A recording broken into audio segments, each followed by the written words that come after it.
Part 1. Thought Crime. Chapter 1. Big Brother is Watching You. It was a bright, cold day in April, and the clocks were striking 13. Winston Smith hurried home to Victory Mansions with his head down to escape the terrible wind. A cloud of dust blew inside with him, and the hall smelled of dust and yesterday's food. At the end of the hall, a poster covered one wall. It showed an enormous face, more than a metre wide, the face of a handsome man of about 45, with a large black moustache. The man's eyes seemed to follow Winston as he moved. Below the face were the words, "Big Brother is watching you." Winston went up the stairs. He did not even try the lift.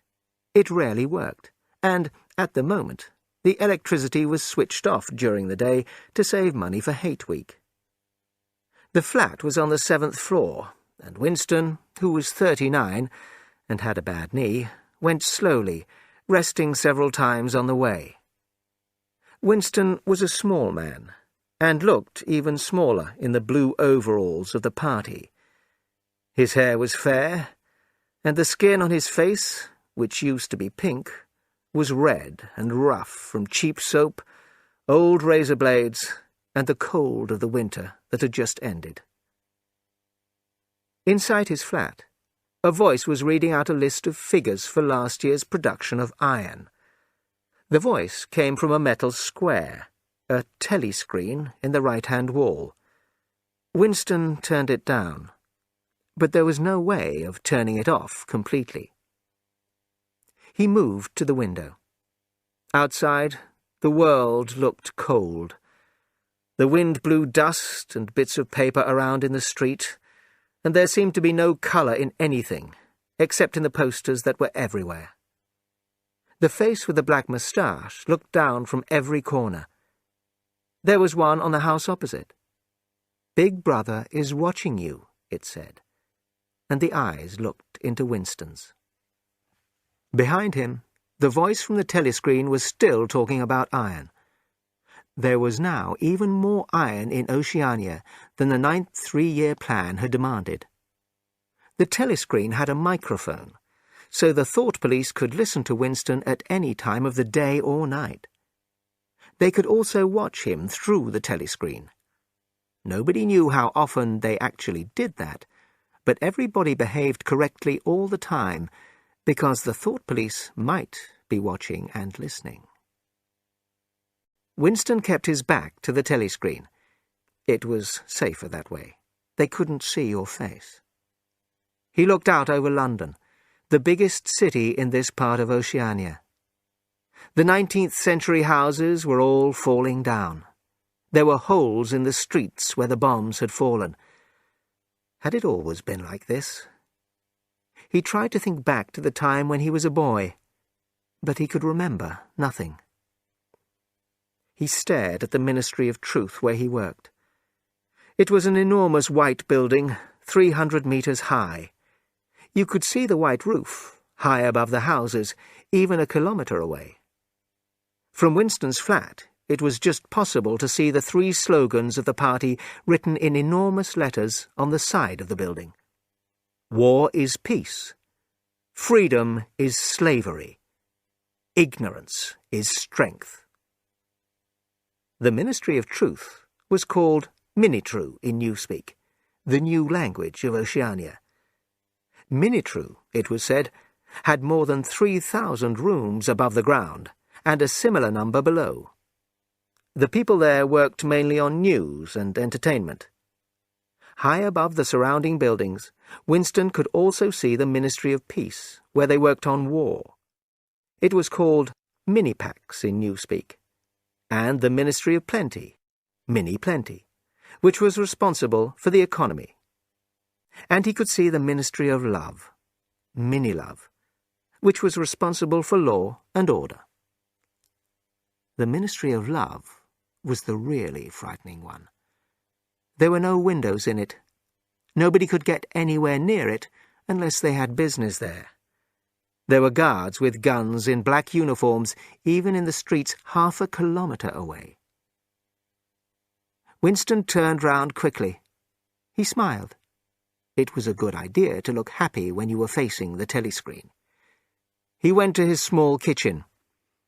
He had not had lunch in the canteen before he left work, but there was no food there except a piece of dark, hard bread for tomorrow's breakfast. He poured himself a cup of colourless, oily gin and drank it down like medicine. It burned him inside, but he felt more cheerful afterwards. He went back to the living room and sat down at a small table to the left of the telescreen. It was the only place in the room where the telescreen could not see him. From a drawer in the table, he took out a pen and a big diary with beautiful cream paper, which he had bought in an old-fashioned shop in a poor part of the town. Party members like Winston were not allowed to go into ordinary shops, but many of them did. It was the only way to get things like razor blades. Winston opened the diary. This was not illegal. Nothing was illegal, as there were no laws now. But if the diary was found, they would punish him with death or with 25 years in a prison camp. He took the pen in his hand, then stopped. He felt sick. It was a decisive act to start writing. Earlier that morning, a terrible noise from the big telescreen at the Ministry of Truth had called all the workers to the centre of the hall for the 2 minutes hate. The face of Emmanuel Goldstein, enemy of the people, filled the telescreen. It was a thin, clever face, with its white hair and small beard, but there was something unpleasant about it. Goldstein began to speak in his sheep-like voice, criticising the party, making nasty attacks on Big Brother, demanding peace with Eurasia. In the past, nobody knew exactly when, Goldstein had been almost as important in the party as Big Brother himself, but then he had worked against the party. Before he could be punished with death, he had escaped. Nobody knew how exactly. Somewhere he was still alive, and all crimes against the party came from his teaching. Behind Goldstein's face on the telescreen were thousands of Eurasian soldiers. Oceania was always at war with either Eurasia or Eastasia. That changed, but the hate for Goldstein never did. The thought police found his spies every day. They were called the Brotherhood, people said, although Winston sometimes asked himself if the Brotherhood really existed. Goldstein had also written a book, a terrible book, a book against the party. It had no title. It was just known as The Book. As Goldstein's face filled the telescreen and Eurasian soldiers marched behind him, the hate grew. People jumped up and down, shouting and screaming so they could not hear Goldstein's voice. Winston was shouting too. It was impossible not to. A girl behind him, with thick, dark hair, was screaming, "Pig! Pig!" at Goldstein. And suddenly she picked up a heavy Newspeak dictionary and threw it at the telescreen. It hit Goldstein on the nose and fell to the floor. Winston had often seen this girl at the ministry, but he had never spoken to her. He did not know her name, but he knew she worked in the fiction department. He had seen her with tools, so he guessed she was a mechanic on the story-writing machines. She was a confident-looking girl of about 27, and she walked quickly. She wore the narrow red belt of the Young People's League tied tightly round her overalls. Winston had disliked her from the first moment he saw her. He disliked nearly all women, especially young and pretty ones. The young women were always most loyal to the party and were happiest to spy on others. But this girl was especially dangerous, he thought. Once, when he had seen her in the canteen, She had looked at him in a way that filled him with black terror. He even thought she might be working for the thought police. As the screaming at Goldstein increased, Winston's dislike of the girl turned to hate. He hated her because she was young and pretty. Suddenly, he noticed someone else, sitting near the girl, wearing the black overalls of an inner party member. O'Brien was a large man with a thick neck and glasses. Although he looked frightening, Winston was interested in him. There was sometimes an intelligence in his face that suggested, perhaps, that he might question the official party beliefs. Winston had seen O'Brien about 12 times in almost as many years. Years ago, he had dreamed about O'Brien. He was in a dark room, and O'Brien had said to him, "We shall meet in the place where there is no dark." Winston did not know what that meant, but he was sure it would happen one day. The hate increased. The screaming increased. The voice and face of Goldstein became the voice and face of a real sheep. Then the sheep face became a Eurasian soldier, walking towards them with his gun, so close that some people shut their eyes for a second and moved back in their seats. But at the same moment, the soldier became the face of Big Brother, black-haired, moustached, filling the telescreen. Nobody could hear what Big Brother said, but it was enough that he was speaking to them.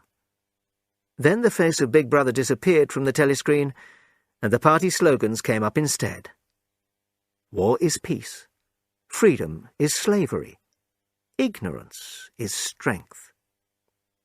Then everybody started shouting, "B, B, B, B," again and again, slowly, with a long pause between the first B and the second.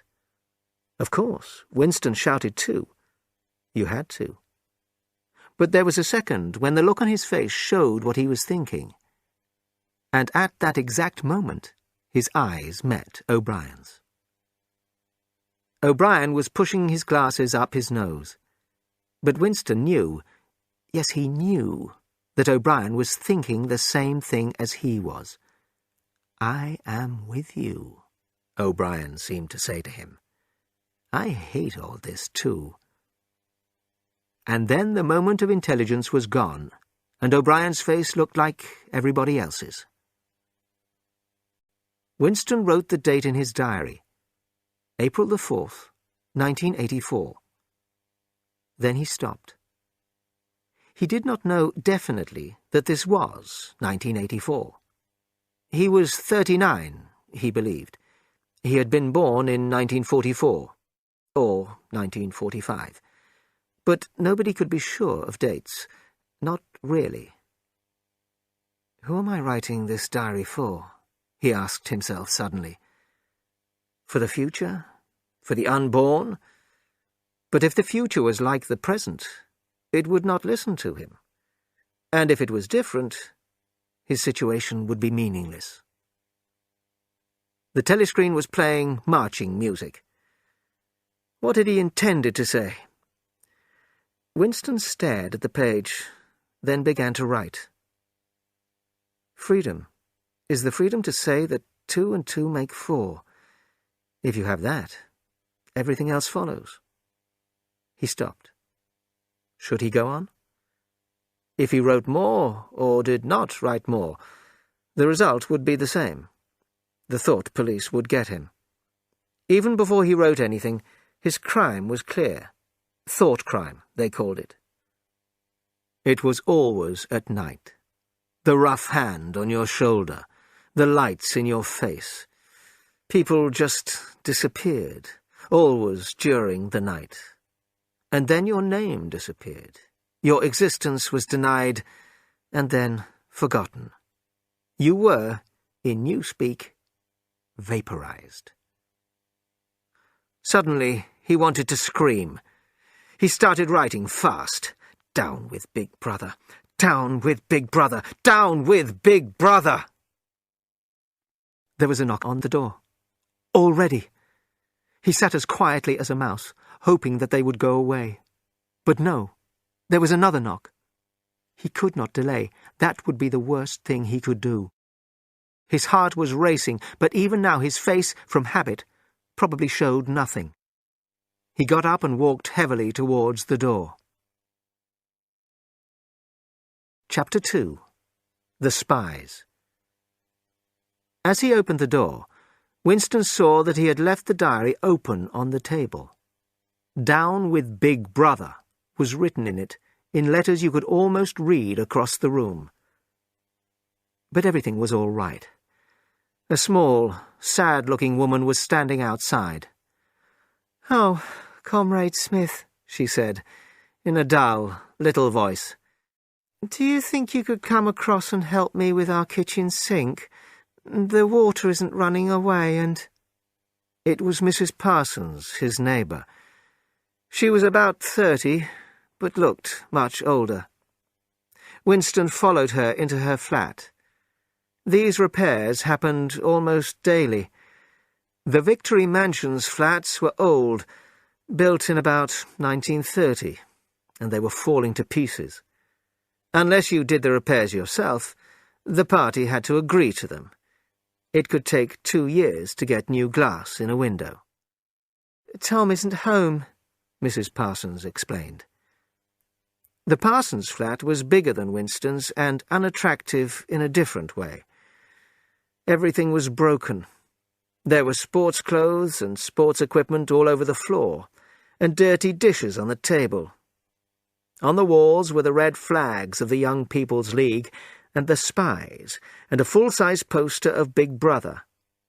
There was the usual smell of old food, but also the smell of old sweat. In another room, someone was singing with the marching music that was still coming from the telescreen. "It's the children," said Mrs. Parsons, looking in fear at the door to the other room. "They haven't been out today, and, of course—" She often stopped without finishing her sentences. In the kitchen, the sink was full of dirty green water. "Of course, if Tom was home," Mrs. Parsons started. Tom Parsons worked with Winston at the Ministry of Truth. He was a fat but active man who was unbelievably stupid and endlessly enthusiastic. He was a follower with no mind of his own, the type that the party needed even more than they needed the thought police. At 35, Tom Parsons had only just been thrown out of the Young People's League, although he had wanted to stay. Before that, he had continued in the Spies for a year beyond the official age. At the ministry, he had a job which needed no intelligence, but he worked for the party every evening, organising walks and other activities. The smell of his sweat filled every room he was in, and stayed there after he had gone. Winston repaired the sink, taking out the unpleasant knot of hair that was stopping the water running away. He washed his hands and went back to the other room. "Put your hands up!" shouted a voice. A big, handsome boy of 9 was pointing a toy gun at him. His small sister, about 2 years younger, pointed a piece of wood. Both were dressed in the blue, grey and red uniforms of the Spies. Winston put his hands up. The look of hate on the boy's face made him feel that it was not quite a game. "You're a Eurasian spy!" screamed the boy. "You're a thought criminal! I'll shoot you! I'll vaporize you!" Suddenly they were both running round him, shouting, "Spy! Thought criminal!" The little girl did everything seconds after her older brother did it. It was frightening, like the games of young, dangerous wild animals that will soon be man-eaters. Winston could see that the boy really wanted to hit or kick him, and was nearly big enough to do so. He was glad that the gun in the boy's hand was only a toy. "They wanted to see the Eurasian prisoners hang, but I'm too busy to take them, and Tom's at—" "We want to see them hang!" shouted the boy, and then the girl started shouting it too. Some Eurasian prisoners, guilty of war crimes against Oceania, were going to hang slowly in the park that evening. This happened every month or two, and was a popular evening's entertainment. Children were often taken to see it. Winston said goodbye to Mrs. Parsons and walked towards the door. He heard a loud noise as a bomb fell. About 20 or 30 of them were falling on London each week. Then he felt a terrible pain in the back of his neck. He turned and saw Mrs. Parsons trying to take some sharp stones from her son's hand. "Goldstein!" screamed the boy. But Winston was most shocked by the look of helpless terror on Mrs. Parsons' grey face. Chapter 3. The Ministry of Truth. Winston pulled the speakwrite towards him and put on his glasses. To the right of the speakwrite there was a small hole. To the left, a larger one. In the office wall there was a third hole, larger than the other two. Messages came to Winston's office through the smallest hole. Newspapers came to him through the middle hole. The largest hole was for waste paper. Hot air carried that away. These large holes were called memory holes for some reason. Today, 4 messages had come through the smallest hole onto his desk. The messages were about changes to the Times newspaper. For example, in Big Brother's speech in the Times of the 17th of March, he had said that South India was safe. The Eurasians would attack North Africa. This had not happened. The Eurasians had attacked South India, not North Africa. Winston had to rewrite part of Big Brother's speech, so you could read in the Times for the 17th of March that Big Brother had known about the attack before it happened. When Winston had finished, his changes to the Times went with the newspaper down the middle hole. A new edition would soon appear with his changes. Every copy of the old edition would disappear, destroyed. The message to Winston with the changes would disappear down the memory hole, to be burned. Every day, newspapers, magazines, photographs, films, posters, and books were all changed. The past was changed. The party was always right. The party had always been right. The records department, where they destroyed all the old copies of everything, was the largest department in the Ministry of Truth. But there was no truth. The new copies were not true, and the old copies had not been true either. For example, the Ministry of Plenty had said they would make 145 million pairs of boots last year. 62 million pairs were made. Winston changed 145 million to 57 million.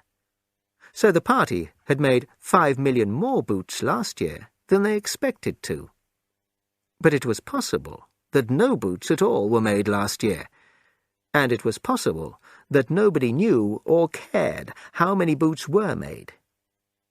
You could read in the newspapers that 5 million extra pairs of boots had been made, and you could see that half the people in Oceania had no boots. Winston looked around the office.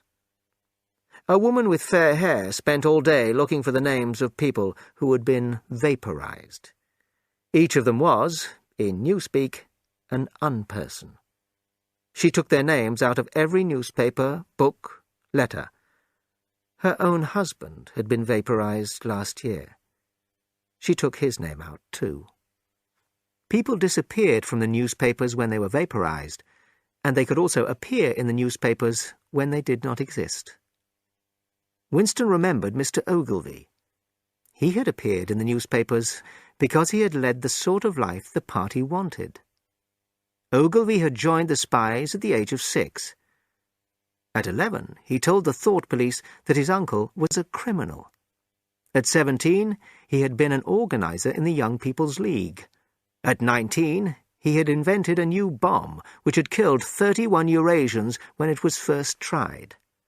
At 23, Ogilvy had died like a hero, fighting the Eurasians. There were photographs of Ogilvy. But there had been no Ogilvy. Not really. The photographs were made at the Ministry of Truth. Ogilvy was part of a past that never happened. Anything could be changed. A dreamy man with hairy ears called Ampleforth rewrote old poems until they supported everything the party believed in. But all this work, all these changes, were not the main work of the Ministry of Truth. Most workers in the ministry were busy writing everything that the people of Oceania read or saw. All the newspapers, films, plays, poems, school books, telescreen programs and songs, the Newspeak dictionaries and children's spelling books. After his morning's work, Winston went to the canteen. It was full, very noisy, and smelled of cheap food and the gin that was sold from a hole in the wall. "Ah, I was looking for you," said a voice behind Winston. It was Syme, his friend from the dictionary department. Perhaps friend was not exactly the right word. You did not have friends these days. You had comrades. But some comrades were more interesting than others. Syme was working on the 11th edition of the Newspeak Dictionary. He was a small man, even smaller than Winston, with dark hair and large eyes. These eyes were sad, but they seemed to laugh at you and to search your face closely when he talked to you. "Have you got any razor blades?" asked Syme. "None," said Winston quickly. Perhaps too quickly. "I've looked for them everywhere." Everyone was asking for razor blades. There had been none in the party shops for months. There was always something which the party could not make enough of. Sometimes it was buttons, sometimes it was wool. Now it was razor blades. "I've been using the same blade for 6 weeks," he lied. He actually had 2 new ones at home.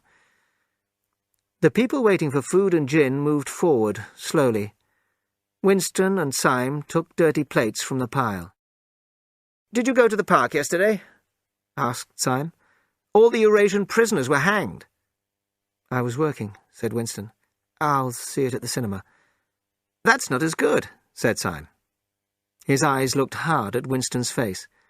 "I know you," they seemed to say. "I know why you didn't go to see the prisoners die."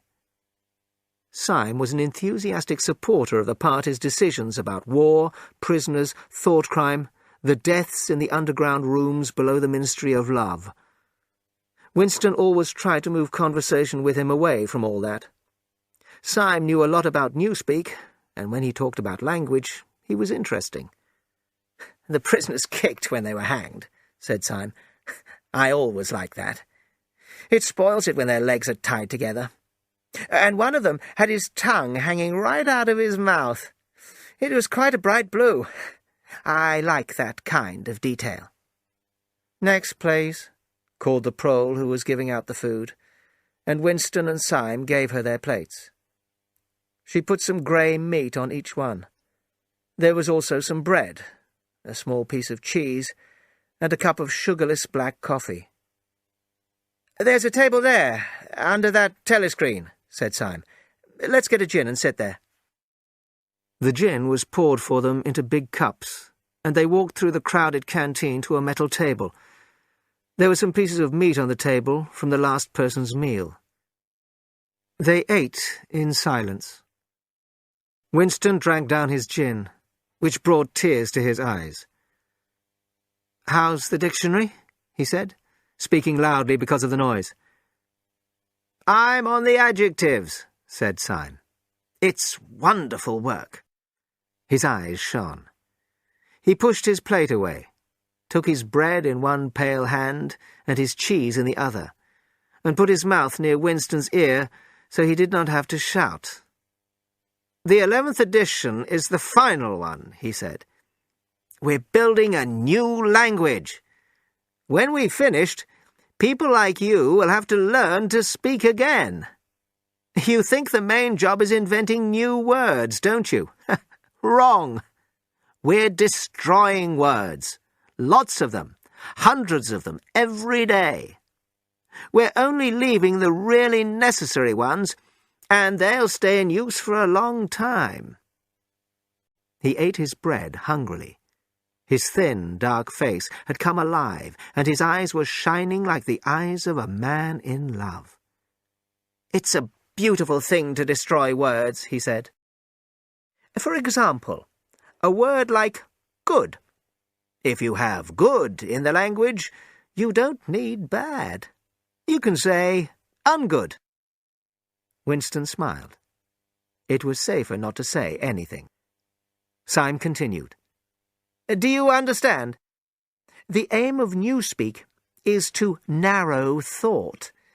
In the end, we will make thought crime impossible, because people won't have the words to think the crime. By the year 2050, there will be nobody alive who could even understand this conversation." "Except," Winston began, and then stopped. He wanted to say, "except the proles," but he was not sure if the party would accept the thought. Syme had guessed what he was going to say. "The proles are not really people," he said. "By 2050, earlier probably, you won't need a slogan like 'freedom is slavery.' The word freedom won't exist, so the whole idea of freedom won't exist either. The Good Party member won't have ideas. If you're a Good Party member, you won't need to think." One of these days, thought Winston, Syme will be vaporized. He's too intelligent. He sees too clearly and speaks too openly. He goes to the Chestnut Tree Cafe, where the painters and musicians go, and where Goldstein himself used to go. The party does not like people like that. One day he will disappear. It is written in his face. Syme looked up. "Here comes Parsons," he said. You could hear his opinion of Parsons in his voice. He thought Parsons was a fool. Winston's neighbour from Victory Mansions was coming towards them. He was a fat, middle-sized man with fair hair and an ugly face. He looked like a little boy in a man's clothes. Winston imagined him wearing not his Blue Party overalls, but the uniform of the spies. Parsons shouted, "Hello, hello," happily, and sat down at the table. He smelled of sweat. Syme took a piece of paper from his pocket with a list of words on it and studied the words with an ink pencil between his fingers. "Look at him, working in the lunch hour," said Parsons. "What have you got there, old boy? Oh, something a bit too clever for me, I expect. Smith, old boy, I'll tell you why I'm chasing you. It's the money you forgot to give me." "What money?" said Winston, feeling for money in his pocket.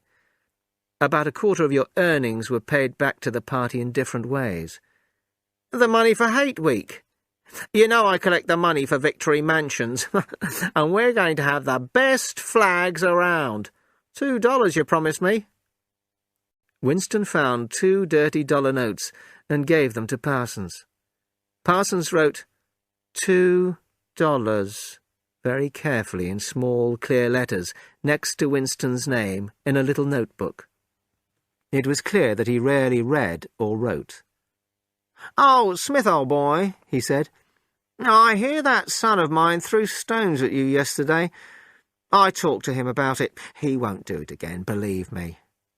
"I think he was angry because he couldn't see the Eurasian prisoners hang," said Winston. "Yes, well, that shows what good children they are, doesn't it? Both of them. They only think about the spies.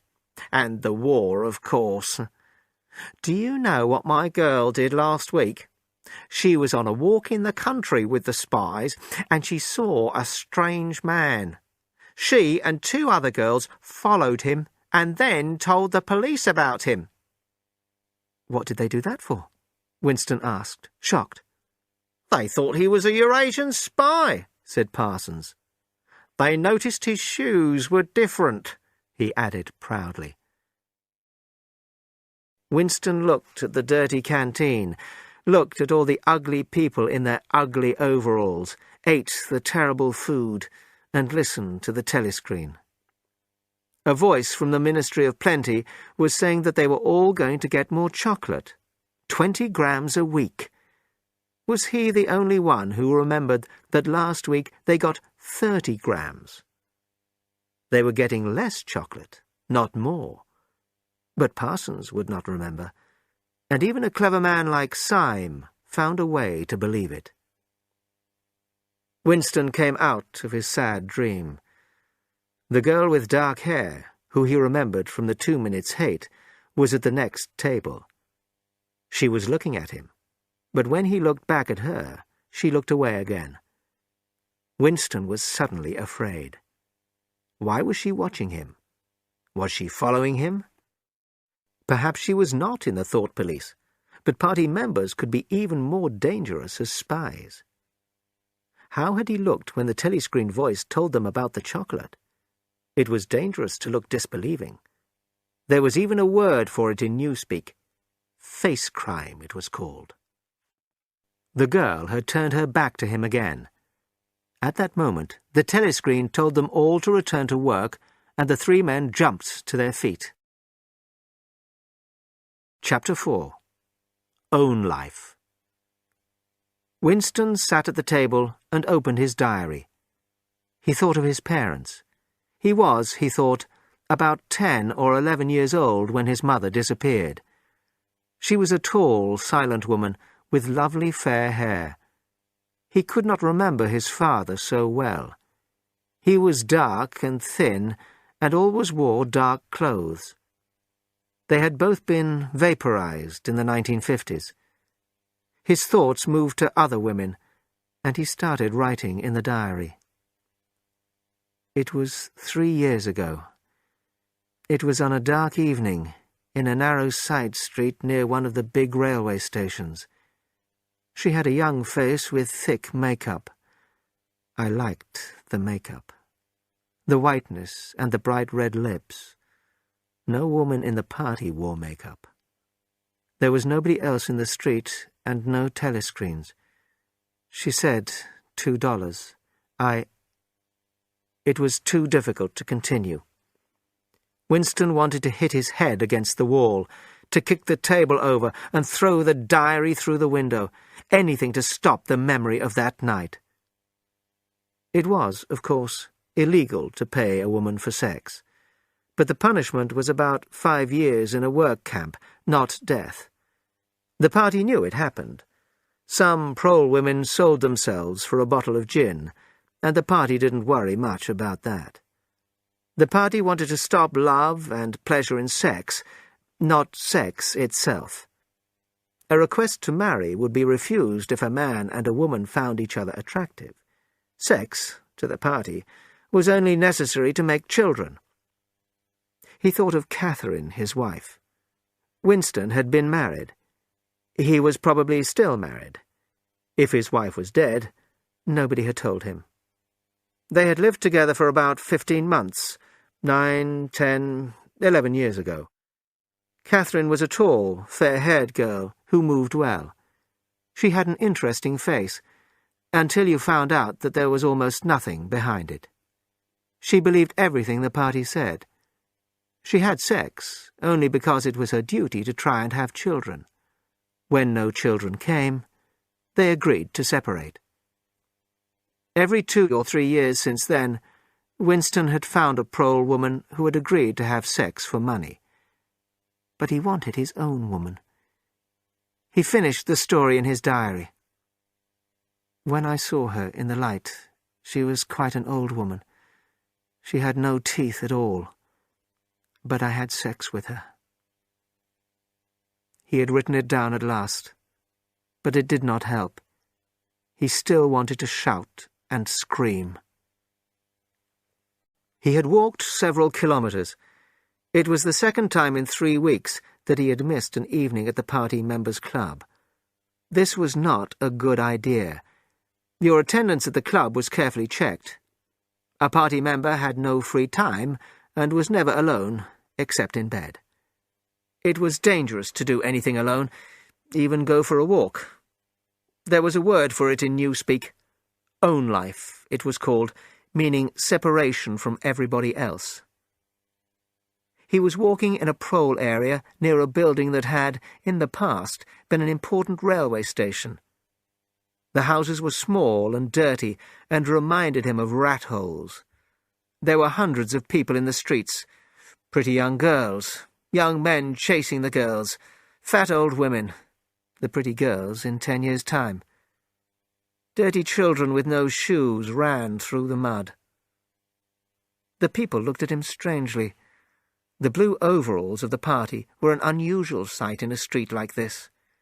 It was unwise to be seen in such places, unless you had a definite reason to be there. The thought police would stop you if they saw you. Suddenly, everybody was shouting and screaming and running back into their rat-hole houses. A man in a black suit ran past Winston and pointed at the sky. "Bomb!" he shouted. "Up there! Bomb!" Winston threw himself to the ground. The proles were usually right when they warned you that a bomb was falling. When he stood up, he was covered with bits of glass from the nearest window. He continued walking.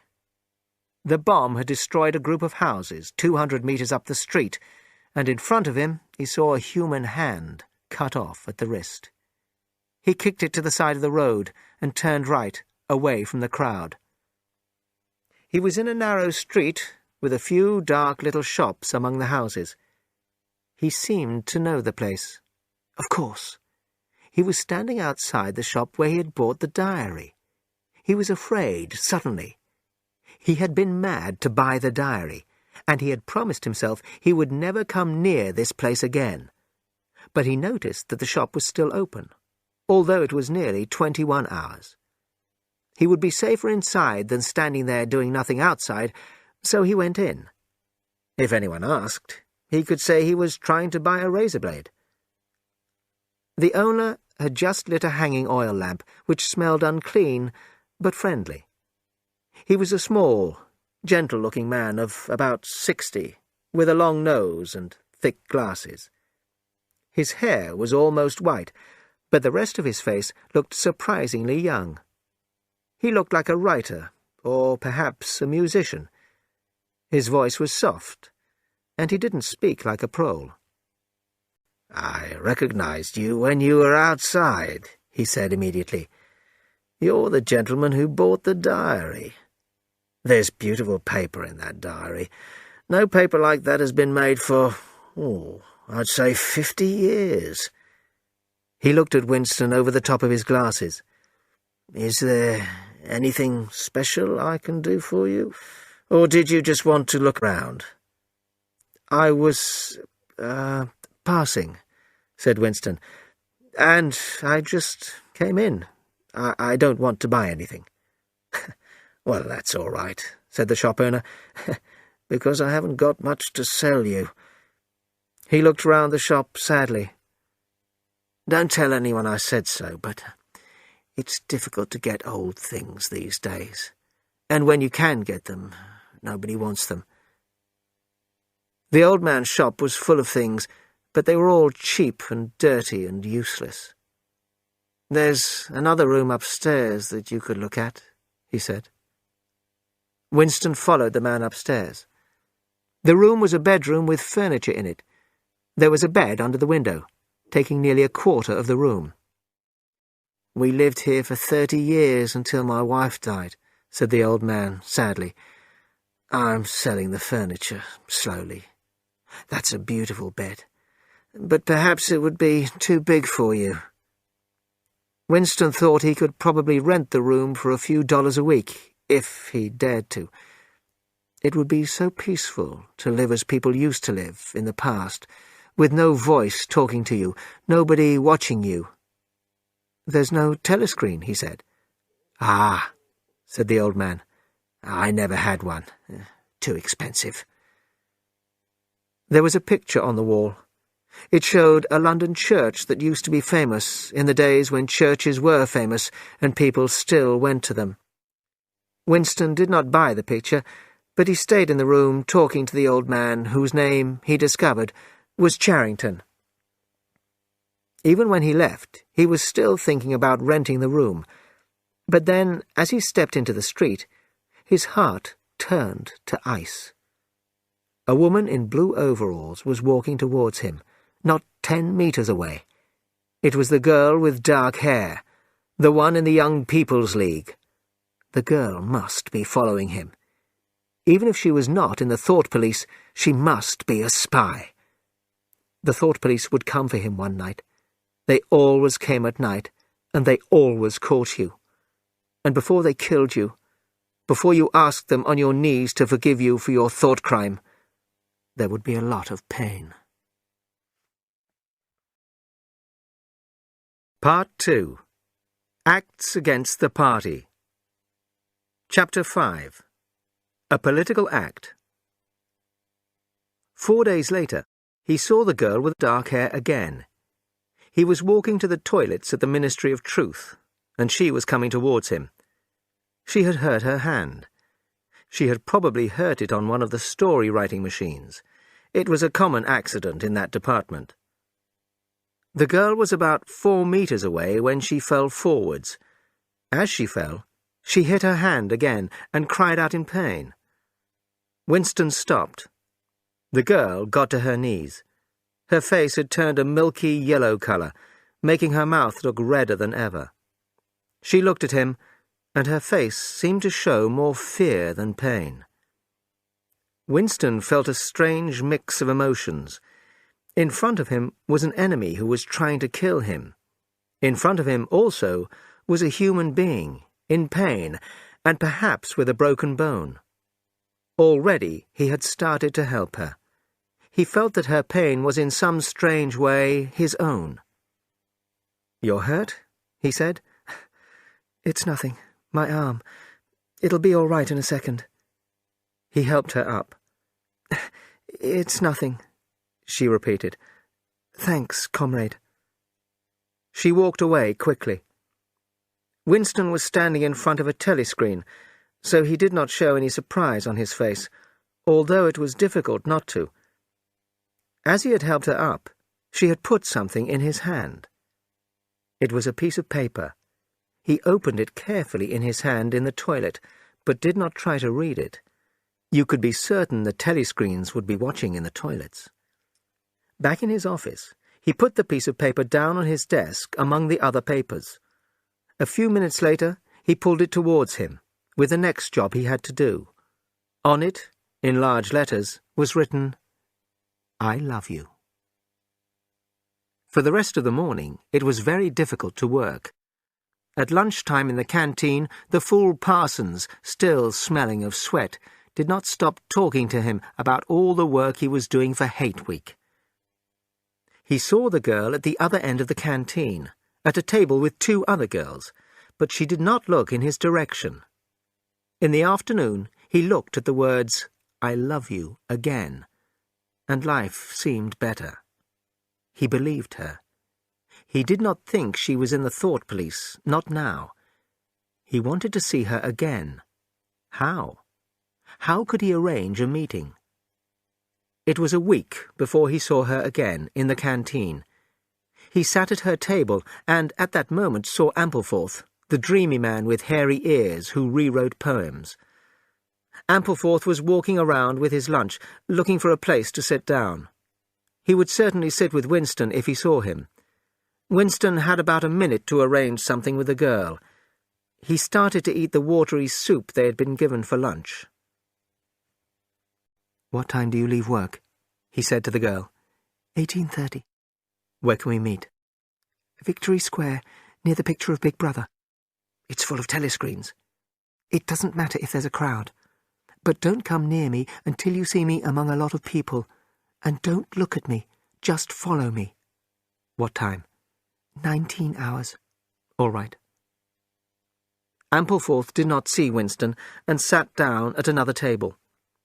Winston and the girl did not speak again, and they did not look at each other. The girl finished her lunch quickly and left, while Winston stayed to smoke a cigarette. He arrived at Victory Square early. Big Brother's picture looked up at the skies where he had beaten the Eurasian aeroplanes, or East Asian aeroplanes, it had been a few years ago, in the Great Air War. 5 minutes after the time they had arranged, Winston saw the girl near Big Brother's picture, but it was not safe to move closer to her yet. There were not enough people around. But suddenly, some Eurasian prisoners were brought out and everyone started running across the park. Winston ran too, next to the girl, lost in the crowd. "Can you hear me?" she said. "Yes." "Are you working this Sunday afternoon?" "No." "Then listen carefully. Go—" Like a general in the army, she told him exactly where to go. A half-hour railway journey, turn left outside the station, 2 kilometres along the road, a gate, a path across a field. She seemed to have a map inside her head. "Can you remember all that?" she said finally. "Yes. What time?" "About 15 hours. You may have to wait. I'll get there by another way." She moved away from him. But at the last moment, while the crowd was still around them, her hand touched his, though they did not dare look at each other. Winston opened the gate and walked along the path across the field. The air was soft and the birds sang. You were not safer in the country than in London. There were no telescreens, of course, but there were microphones, and the thought police often waited at railway stations. But the girl was clearly experienced, which made him feel braver. He had no watch, but it could not be 15 hours yet, so he started to pick flowers. A hand fell lightly on his shoulder. He looked up. It was the girl, shaking her head as a warning to stay silent. She walked ahead of him, and it was clear to Winston that she had been this way before. He followed, carrying his flowers, feeling that he was not good enough for her. They were in an open space of grass between tall trees when the girl stopped and turned. "Here we are," she said. He stood quite close to her, but did not dare move nearer. "I didn't want to say anything on the path, because there might be microphones there, but we're all right here." He still was not brave enough to go near her. "We're all right here?" he repeated stupidly. "Yes. Look at the trees." They were small and thin. "There's nothing big enough to hide a microphone in, and I've been here before." He had managed to move closer to her now. She stood in front of him with a smile on her face. His flowers had fallen to the ground. He took her hand. "Until now, I didn't even know what colour your eyes were," he said. "They were brown, light brown. And now you've seen what I'm really like. Can you even look at me?" "Yes, easily." "I'm 39 years old. I've got a wife that I can't get rid of. I've got a bad knee. I've got 5 false teeth." "I don't care," said the girl. The next moment she was in his arms on the grass. But the truth was that, although he felt proud, he also felt disbelief. He had no physical desire. It was too soon. Her beauty frightened him. Perhaps he was just used to living without women. The girl sat up and pulled a flower out of her hair. "Don't worry, dear. There's no hurry. Isn't this a wonderful place? I found it when I got lost once on a walk in the country with the Young People's League. If anyone was coming, you could hear them 100 meters away." "What's your name?" asked Winston. "Julia. I know yours. It's Winston Smith. Tell me, dear, what did you think of me before I gave you the note?" He did not even think of lying to her. It was like an offer of love to tell her the truth. "I hated the sight of you," he said. "If you really want to know, I thought you were in the thought police." The girl laughed, clearly pleased that she had hidden her true feelings so well. She pulled out some chocolate from the pocket of her overalls, broke it in half, and gave one of the pieces to Winston. It was very good chocolate. "Where did you get it?" he asked. "Oh, there are places," she said. "It's easier if you seem to be a good party member like me. I'm good at games. I was a group leader in the Spies. I work 3 evenings a week for the Young People's League. I spend hours and hours putting up posters all over London. I do anything they want, and I always look happy about it. It's the only way to be safe." The taste of the excellent chocolate was still in Winston's mouth. "You are very young," he said. "You're 10 or 15 years younger than I am. What did you find attractive in a man like me?" "It was something in your face. I thought I'd take a chance. I'm good at finding people who don't belong. When I first saw you, I knew you were against them." When Julia said them, she meant the party, especially the inner party. She spoke about them with real hate, using bad words. Winston did not dislike that. It was part of her personal war against the party. He kissed her softly and took her hands in his. "Have you done this before?" "Of course. Hundreds of times. Well, a lot of times." "With party members?" "Yes." "With members of the inner party?" "Not with those pigs, no. But there are plenty that would if they got the chance. They're not as pure as they pretend to be." His heart raced. He hoped that the party was weakened by a lie. "Listen, the more men you've had, the more I love you. Do you understand that?" "Yes, perfectly." "You like doing this? I don't mean just me. I mean the thing itself." "I love it." That was what he wanted to hear. The need for sex, not the love of one person, would finish the party. He pressed her down on the grass. This time there was no difficulty. Afterwards they fell asleep and slept for about half an hour. Their love, their sex together, had beaten the party. It was a political act. Chapter 6. They Can't Get Inside You. Winston looked round the little room above Mr. Charrington's shop. As he had thought, Mr. Charrington had been happy to rent it to him. He did not even mind that Winston wanted the room to meet his lover. Everyone, he had said, wanted a place where they could be alone and private occasionally. They had taken the room because during the month of May they had made love only one more time. "It's safe to meet anywhere twice," Julia had said. Then they had had to see each other in the street, in a different place every evening, and never for more than half an hour at a time. The idea of having their own hiding place, indoors and near home, had been exciting for both of them. They were fools, Winston thought again.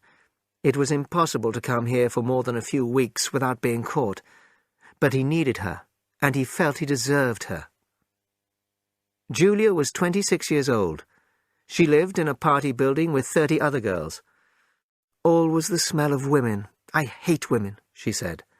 And she worked, as he had guessed, on the story-writing machines. She enjoyed her job, looking after a powerful electric motor. She was not clever, and did not much enjoy reading, but she liked machinery. Life, as she saw it, was quite simple. You wanted a good time. They, meaning the party, wanted to stop you having it. So you broke the rules as well as you could. At that moment he heard her on the stairs outside, and then she ran into the room. She was carrying a bag. She went down on her knees, took packets of food from the bag, and put them on the floor. She had real sugar, real bread, real jam, all the good food that nobody had seen for years. And then... "This is the one I'm really proud of. I had to put paper round it because—" But she did not have to tell him why she had paper round it. The smell was already filling the room. "It's coffee," he said softly. "Real coffee. It's inner-party coffee. There's a whole kilo here," she said. "How did you get it?" "There's nothing those inner-party pigs don't have. But of course waiters and servants steal things, and... Look, I got a little packet of tea as well." Winston opened the packet. "It's real tea, not fruit leaves." "Yes," she said. "But listen, dear, I want you to turn your back on me for 3 minutes. Go and sit on the other side of the bed, and don't turn round until I tell you." Winston looked out of the window. He listened to a woman singing outside with deep feeling. Winston thought she would be quite happy if that June evening never ended. He had never heard a member of the party sing like that. "You can turn round now," said Julia. He turned round, and for a second almost did not recognize her. He thought she had taken her clothes off, but the change in her was more surprising than that. She had painted her face. He thought the makeup must be from a shop in the Prole area. Her lips were red, her face was smooth. There was even something under her eyes to make them brighter. It was not well done, but Winston did not know that. He had never before seen a woman in the party with makeup on. Julia looked prettier and much more like a woman. He took her in his arms. "Do you know what I'm going to do next?" she said. "I'm going to get a real woman's dress from somewhere and wear it instead of these horrible overalls. In this room, I'm going to be a woman, not a party comrade." After they made love, they fell asleep, and when Winston woke up, the hands on the clock showed nearly 9, 21 hours. He did not move because Julia was sleeping with her head on his arm. Most of her makeup was on the pillow or on him. They had never talked about marriage. It was impossible, even if Catherine died. Winston had told Julia about Catherine. She was good-thinkful in newspeak, unable to think a bad thought. She did not like sex. It was just "Our duty to the party." Julia had said it for him. Just to have children, children who would one day spy on their parents and tell the party if they said or did anything wrong. In this way, the family had become part of the thought police. Catherine had not told the thought police about Winston only because she was too stupid to understand his opinions. Winston had thought about killing Catherine, and once nearly did. But now he and Julia were dead. When you disobeyed the party, you were dead. Julia woke up and put her hands over her eyes. "We are the dead," Winston said. "We're not dead yet," said Julia, pressing her body against his. "We may be together for another 6 months, a year. When they find us, there will be nothing either of us can do for the other." "We will tell them everything," she said. "Everybody always does. They make you feel so much pain." "Even if we tell them everything, that's not a betrayal. The betrayal would only be if they made me stop loving you." She thought about that. "They can't do that," she said finally. "It's the one thing they can't do. They can make you say anything, but they can't make you believe it. They can't get inside you." "No," he said, a little more hopefully. "No, that's quite true. They can't get inside you." "I'll get up and make some coffee," she said. "We've got an hour. What time do they turn the lights off at your flats?" 23:30. "It's 23 hours at the party building, but you have to get in earlier than that because—" She suddenly reached down from the bed to the floor, picked up a shoe, and threw it hard into the corner of the room. "What was it?" he said in surprise. "A rat. I saw his horrible little nose. There's a hole down there. I frightened him, I think." "Rats," said Winston quietly. "In this room." "They're everywhere," said Julia, without much interest, as she lay down again. "We've even got them in the kitchen at the party building. Did you know they attack children? In some parts of London, a woman daren't leave a baby alone for 2 minutes. The big brown ones are the worst. They—" "Stop! Stop!" said Winston, his eyes tightly shut. "Dearest, you've gone quite pale. What's the matter?" "They are the most horrible things in the world. Rats." She put her arms round him, but he did not reopen his eyes immediately. "I'm sorry," he said. "It's nothing. I don't like rats, that's all. Don't worry, dear. We won't have the dirty animals in here. I'll put something over the hole before we go.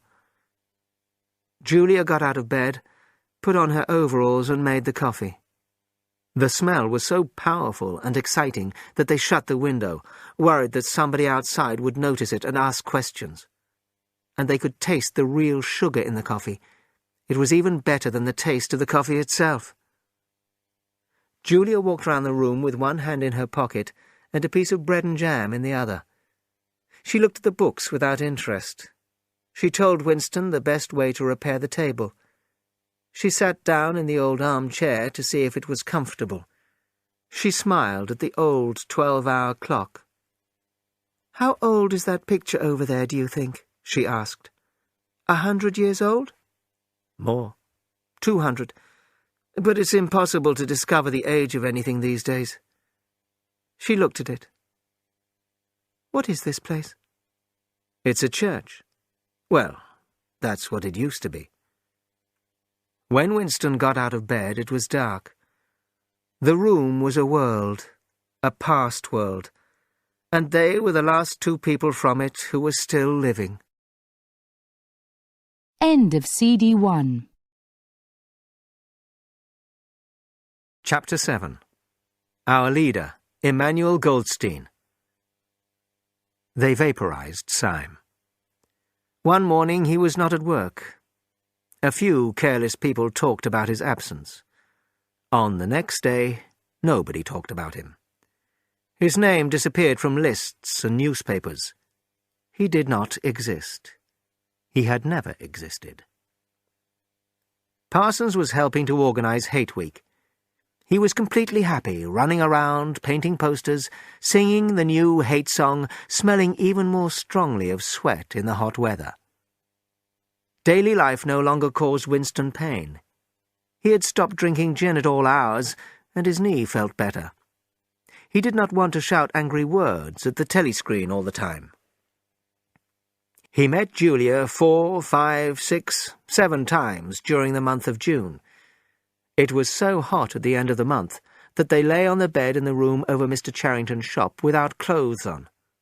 The rat had never come back. Sometimes they talked about a more open war against the party, but they did not know how to begin. Winston told her about the strange understanding that seemed to exist between himself and O'Brien.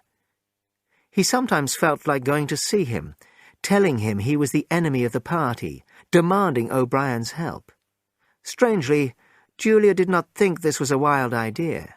She judged people by their faces, and it seemed natural to her that the look in O'Brien's eyes made Winston believe in him. Also, she thought that everybody secretly hated the party, although she did not believe in Goldstein and the Brotherhood. She thought the party had invented them. And then at last it happened. All his life, it seemed to him, he had been waiting for this.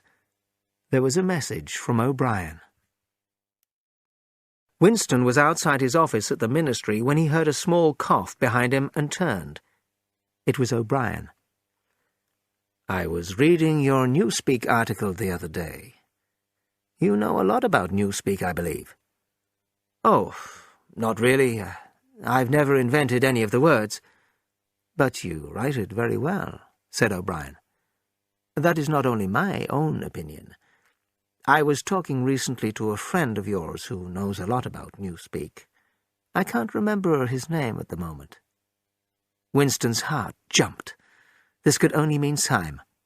But Syme was not only dead, he was vaporized, an unperson. It was dangerous to talk about an unperson. They could kill you for it. O'Brien was sharing a thought crime with him. "In your Newspeak article, you use 2 words which we have recently taken out of the language," said O'Brien. "Have you seen the new 10th edition?" "No," said Winston. "We still have the 9th in the office. The 10th will not be sent to offices for some months, but I have one. Would you like to see it, perhaps?" "Yes, very much," said Winston, who could see where this was leading. "You will be interested, I'm sure. You will like the smaller number of verbs. Shall I send someone to you with the dictionary? But I always forget that kind of thing. Perhaps you could collect it from my flat at a convenient time. Wait, let me give you my address." They were standing in front of a telescreen which could see what he was writing. He wrote an address in a notebook, pulled out the page and gave it to Winston. "I am usually at home in the evenings," he said. "If not, my servant will give you the dictionary." And then he was gone. They had done it. They had done it at last. The room was long, carpeted, and softly lit. The sound from the telescreen was low. At the far end of the room, O'Brien was sitting under a lamp with papers on either side of him. He did not look up when the servant showed Winston and Julia in. Winston's heart was beating fast. It was dangerous to arrive with Julia, although they had met only outside O'Brien's flat. And although O'Brien had invited him, he was still afraid of the black-uniformed guards in this enormous building with its strange smells of good food and tobacco. But the guards had not ordered him out. O'Brien continued to work and did not look pleased at the visit. It seemed quite possible to Winston that he had just made a stupid mistake. He could not even pretend that he had come only to borrow the dictionary. If he had, why was Julia here? O'Brien got up slowly from his chair and came towards them across the thick carpet. He pressed a switch on the wall, and the voice from the telescreen stopped. Julia gave a small cry of surprise, and without thinking, Winston said, "You can turn it off." "Yes," said O'Brien. "We can turn it off. We, in the inner party, are allowed to do that." Nobody spoke. Without the voice from the telescreen, the room was completely silent. Then O'Brien smiled. "Shall I say it, or will you?" he said. "I will say it," said Winston immediately. "That thing is really turned off?" "Yes. We are alone." Winston paused. He did not know exactly what he expected from O'Brien. Then he continued. "We believe that there is a secret organization working against the party, and that you are part of it. We want to join it and work for it. We are enemies of the party. We are lovers, and we are thought criminals. And now we are in your power." O'Brien took a bottle and filled 3 glasses with dark red liquid. It reminded Winston of something he had seen a long time ago. Julia picked up her glass and smelled the liquid with great interest. "It is called wine," said O'Brien with a small smile. "Not much of it gets to ordinary party members, I'm afraid." His face became serious again, and he lifted his glass. "To our leader," he said. "To Emmanuel Goldstein." Winston lifted his glass, wide-eyed. Wine was a thing he had read and dreamed about. For some reason, he always thought it tasted sweet, but it tasted of nothing. The truth was that after years of drinking gin, he could taste almost nothing. "So, Goldstein is a real person," he said. "Yes, he is. And he is alive. Where, I do not know." "And the Brotherhood is real too? It was not invented by the thought police?" "No, it is real. But you will never learn much more about the Brotherhood than that." He looked at his watch. "It is unwise even for me to turn the telescreen off for more than half an hour. It was a mistake for both of you to arrive here together, and you, comrade," he looked at Julia, "will have to leave first. We have about 20 minutes. Now, what are you prepared to do?" "Anything that we can," said Winston. O'Brien had turned himself a little in his chair, so that he was looking at Winston. He seemed to think that Winston could answer for Julia. "You are willing to give your lives?" "Yes." "You are willing to murder another person?" "Yes." "You are willing to cause the death of hundreds of innocent people?" "Yes." "If For example, it would help us to blind a child and destroy its face. Would you do that? Yes. Are you willing to kill yourselves if we order you to do so? Yes. You are willing, the two of you, to separate and never see each other again? No! Shouted Julia. It seemed to Winston that a long time passed before he answered. No, he said finally. You did well to tell me, said O'Brien. It is necessary for us to know everything.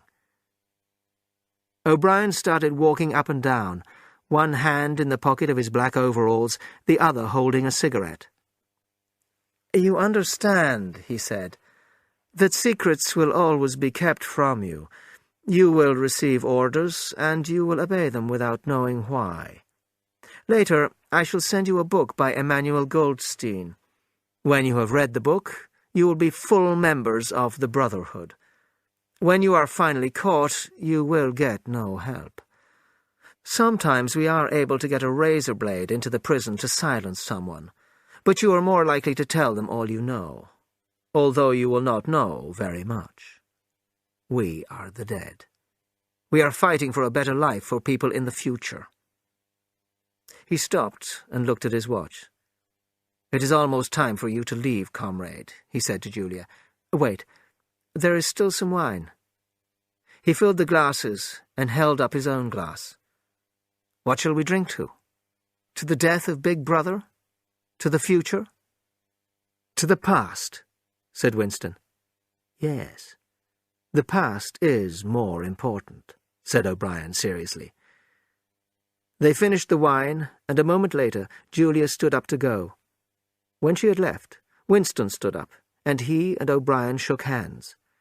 At the door he looked back, but O'Brien was already at his desk, doing his important work for the party. Chapter 8. Doublethink.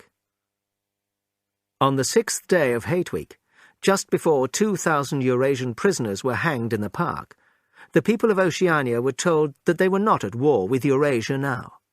They were at war with Eastasia, and Eurasia was a friend. You could hear it on the telescreens. Oceania was at war with Eastasia. Oceania had always been at war with Eastasia. Winston had worked more than 90 hours in the last 5 days of Hate Week. Now he had finished, and he had nothing to do, no party work until tomorrow morning.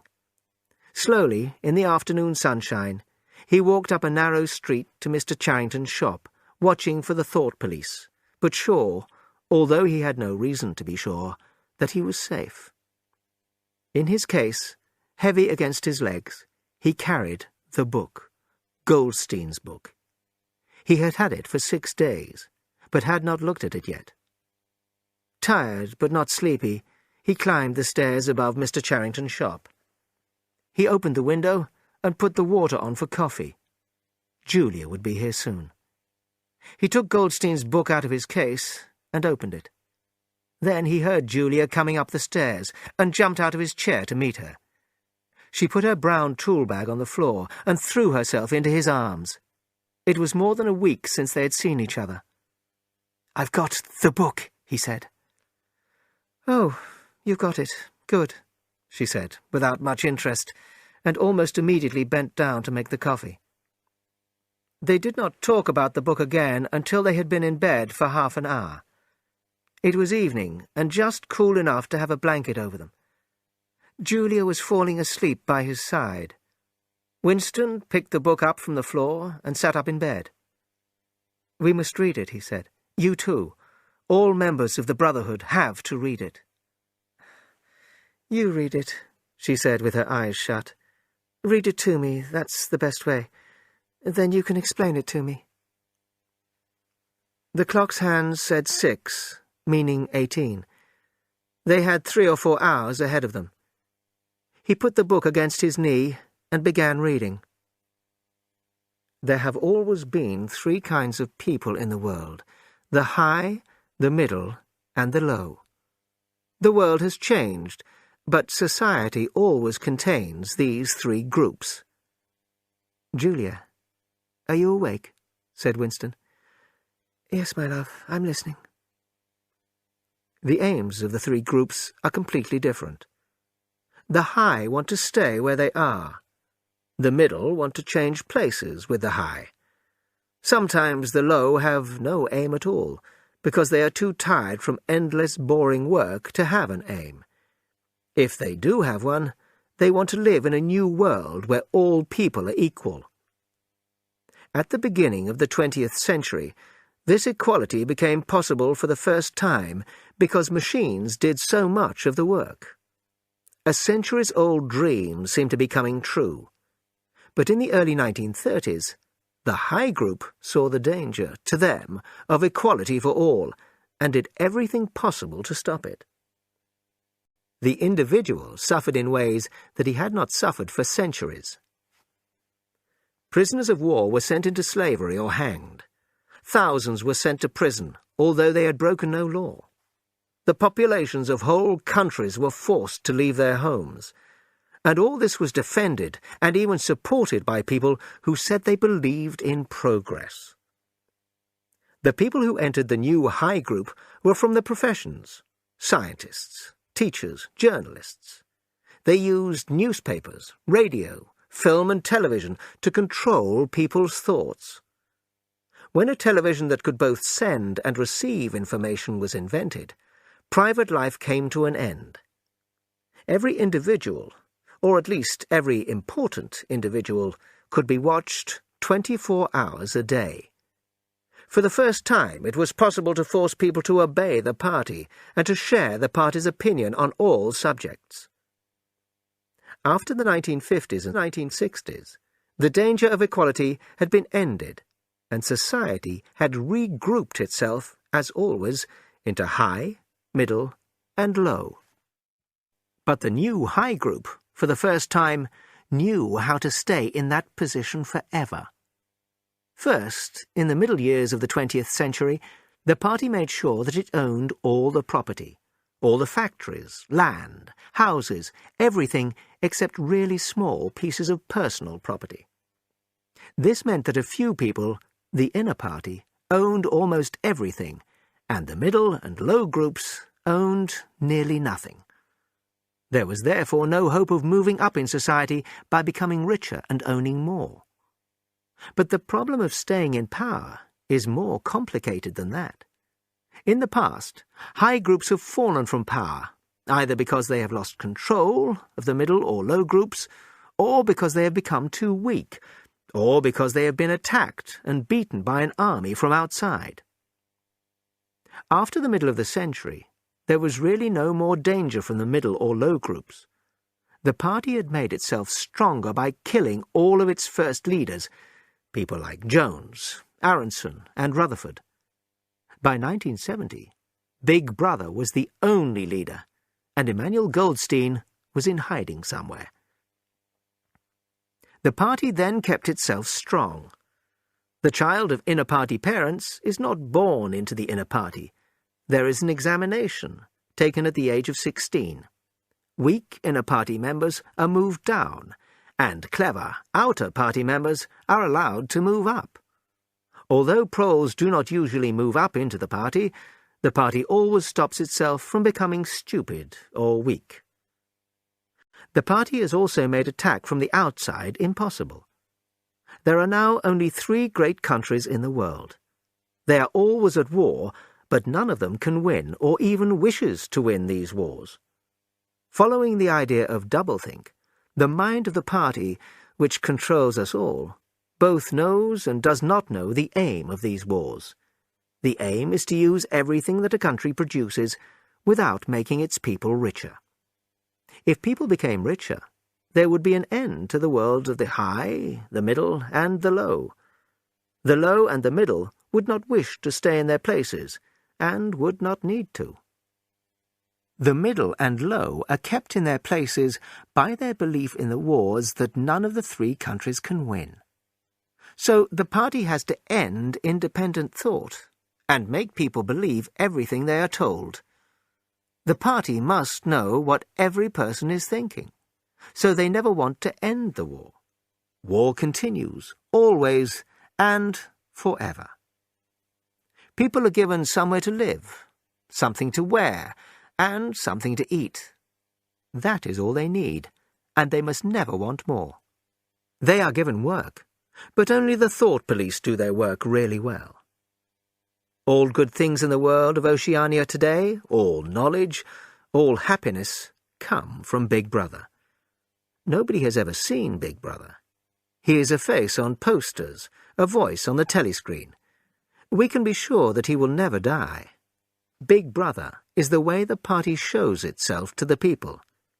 Below Big Brother comes the inner party, which is now 6 million people, less than 2% of the population of Oceania. Below the inner party comes the outer party. The inner party is like the mind of the party, and the outer party is like its hands. Below that come the millions of people we call the proles, about 85% of the population. A party member lives under the eye of the thought police from birth to death. Even when he is alone, he can never be sure he is alone. He will never make a free choice in his life. But there is no law and there are no rules. They are not necessary. Most people know what they must do. In Newspeak, they are good thinkers. And since party members were children, they have been trained in 3 more Newspeak words: crime stop, black-white, and double-think. Even young children are taught crime stop. It means stopping before you think a wrong thought. When you are trained in crime stop, you cannot think a thought against the party. You think only what the party wants you to think. But the party wants people to think different thoughts all the time. The important word here is black-white. Like many Newspeak words, this has 2 meanings. Enemies say that black is white. They tell lies. But party members say that black is white because the party tells them to, and because they believe it. They must forget that they ever had a different belief. Black-white and crime stop are both part of doublethink. Doublethink allows people to hold 2 different ideas in their minds at the same time, and to accept both of them. In this way, they can live with a changing reality, including a changing past. The past must be changed all the time, because the party can never make a mistake. That is the most important reason. It is also important that nobody can remember a time better than now, and so become unhappy with the present. By using doublethink, the party has been able to stop history, keep power, and... Julia? No answer. Julia, are you awake? No answer. She was asleep. He shut the book, put it carefully on the floor, lay down, and put the blanket over both of them. The book had not told him anything he did not already know, but after reading it, he knew he was not mad. He shut his eyes. He was safe. Everything was all right. When he woke, he thought he had slept a long time, but, looking at the old clock, he saw it was only 20:30. Outside he could hear singing. It was a song written in the Ministry of Truth, and a prole woman was singing it. If there was hope, thought Winston, it was because of the proles. Even without reading the end of Goldstein's book, he knew that was his message. The future belonged to the proles. Party members were the dead. "We are the dead," he said. "We are the dead," agreed Julia. "You are the dead," said a voice behind them. They jumped away from each other. Winston felt his blood go cold. Julia's face had turned a milky yellow. "You are the dead," repeated the voice. "It was behind the picture," breathed Julia. "It was behind the picture," said the voice. "Stay exactly where you are. Do not move until we order you to." It was starting. It was starting at last. They could do nothing except look into each other's eyes. They did not even think of running for their lives or getting out of the house before it was too late. It was unthinkable to disobey the voice from the wall. There was a crash of breaking glass. The picture had fallen to the floor. There was a telescreen behind it. "Now they can see us," said Julia. "Now we can see you," said the voice. "Stand in the middle of the room. Stand back to back. Put your hands behind your heads. Do not touch each other." "I suppose we should say goodbye," said Julia. "You should say goodbye," said the voice. There was a crash as a ladder broke through the window. Soldiers came in. More came crashing in through the door. Winston did not move, not even his eyes. Only one thing mattered. Don't give them an excuse to hit you. One of the soldiers hit Julia hard in the stomach. She fell to the floor, fighting to breathe. Then 2 of them picked her up and carried her out of the room, holding her by the knees and shoulders. Winston saw her face, yellow with pain, with her eyes tightly shut as they took her away from him. He did not move. No one had hit him yet. He wondered if they had got Mr. Charrington. He wanted to go to the toilet. The clock said 9, meaning 21 hours, but the light seemed too strong for evening. Was it really 9 in the morning? Had he and Julia slept all that time? Mr. Charrington came into the room, and Winston suddenly realized whose voice he had heard on the telescreen. Mr. Charrington still had his old jacket on, but his hair, which had been almost white, was now black. His body was straighter and looked bigger. His face was the clear-thinking, cold face of a man of about 35. Winston realized that for the first time in his life he was looking at a member of the Thought Police. Part 3. Inside Winston Smith's Head. Chapter 9. Minilove. He did not know where he was. He thought he was in the Ministry of Love, Minilove, but he could not be certain. He was in a high-ceilinged, windowless cell with white stone walls. It was bright with cold light. In this place, he felt, the lights would never be turned out. One moment he felt certain that it was bright day outside, and the next moment he was equally certain that it was black night. "We shall meet in the place where there is no dark," O'Brien had said to him. In the Ministry of Love, there were no windows. He thought of O'Brien more often than Julia. He loved Julia and would not betray her, but he did not think about what was happening to her. Sometimes he thought about what they would do to him. He saw himself on the floor, screaming through broken teeth for them to stop hitting him. O'Brien must know he was here. O'Brien said the Brotherhood never tried to save its members, but they would send him a razor blade if they could. One cut, and it would all be finished. In his cell, there was a continuous noise from the machine that brought air in from outside. A narrow shelf went round the wall, stopping only at the door, and at the end opposite the door there was a toilet with no wooden seat. There were 4 telescreens, 1 in each wall. He was hungry. It might be 24 hours since he had eaten. It might be 36. He still did not know, probably never would know, if it had been morning or evening when the soldiers took him. Since then, he had been given no food. He sat on the narrow shelf without moving, with his hands crossed on his knees. He had already learned not to move too much. If you moved around, they shouted at you from the telescreen. But he wanted food so badly, especially a piece of bread. He thought perhaps there was a small piece in the pocket of his overalls. His need for the bread grew stronger than the fear. He put a hand in his pocket. "Smith!" shouted a voice from the telescreen. 6079 Smith, W. Hands out of pockets in the cells. He crossed his hands on his knee again. There was a sound of marching boots outside. A young officer, black-uniformed, with an emotionless face, stepped into the cell. He waved to the guards behind him, and they brought in a man who they were holding by the arms. It was Ampleforth, the man who rewrote poems for the party. The cell door closed behind him. Ampleforth walked up and down the cell. He had not yet noticed Winston. He was dirty, wore no shoes, and had not shaved for several days.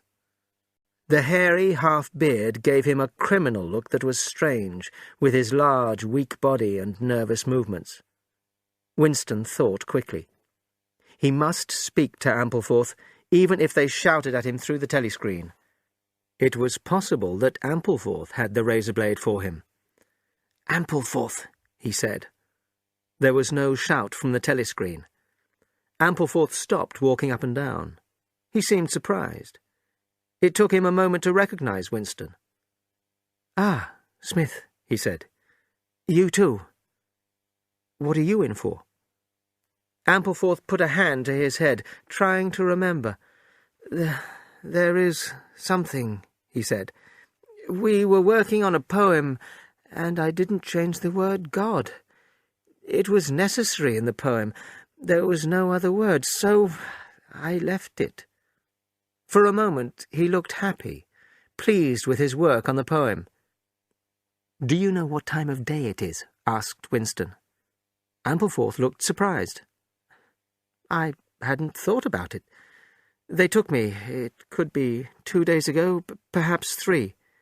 He looked round the cell. "There is no difference between night and day in this place. You can never know the time." They talked for a few minutes, then, for no clear reason, a voice from the telescreen told them to be silent. Winston sat quietly, his hands crossed. Ampleforth was too large for the narrow shelf, and moved from side to side. Time passed. 20 minutes, an hour. Again there was a sound of boots. Winston's stomach turned to water. Soon, very soon, perhaps now, the boots would come for him. The door opened. The cold-faced young officer stepped into the cell. He waved his arm at Ampleforth. "Room 101, he said. Ampleforth marched out between the guards. He looked a little worried, but did not seem to understand what was happening to him. More time passed. It seemed like a long time to Winston. He had only 6 thoughts: the pain in his stomach, a piece of bread, the blood and the screaming, O'Brien, Julia, the razor blade. Then his stomach turned to water again as he heard the boots outside. The door was opened, and a smell of sweat came in with the cold air. Parsons walked into the cell. "You here?" Winston cried out in surprise. Parsons did not seem interested in Winston or surprised to see him. He looked completely without hope. "What are you in for?" said Winston. "Thought crime," said Parsons, almost crying. "They won't shoot me, will they? I mean, they don't shoot you when you haven't done anything, just thought. And they'll know everything I've done for the party, won't they? I'll just get 5 years, don't you think? Or even 10 years. Someone like me could really help the party in prison. They wouldn't shoot me for just one mistake." "Are you guilty?" said Winston. "Of course I'm guilty," said Parsons, looking at the telescreen as he spoke. "I wouldn't be here if I wasn't. Thought crime is a terrible thing. Do you know how it happened? In my sleep. Yes, there I was, working away for the party. I never knew I had any bad stuff in my mind at all. And then I started talking in my sleep. Do you know what I said? I said, 'Down with Big Brother.' Do you know what I'm going to say to them? I'm going to say, 'Thank you for saving me.'" "Who told them about you?" said Winston. "My little daughter," said Parsons, sad but proud. He walked up and down a few more times, looking hard at the toilet. "Excuse me, old man," he said. I can't help it. It's the waiting. Parsons took his trousers down. Winston covered his face with his hands. "Smith!"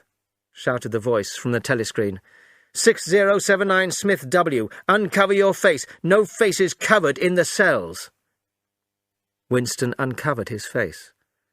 Parsons used the toilet, loudly and horribly. The cell smelled terrible for hours afterwards. Parsons was taken out.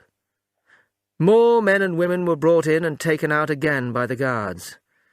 One woman was sent to room 101 and seemed to become smaller and change colour as she heard the words. "Comrade, officer," she cried, "you don't have to take me to that place. Haven't I told you everything already? I'll say anything. Just write it down and I'll say it, not room 101. Room 101, said the guard. A long time passed.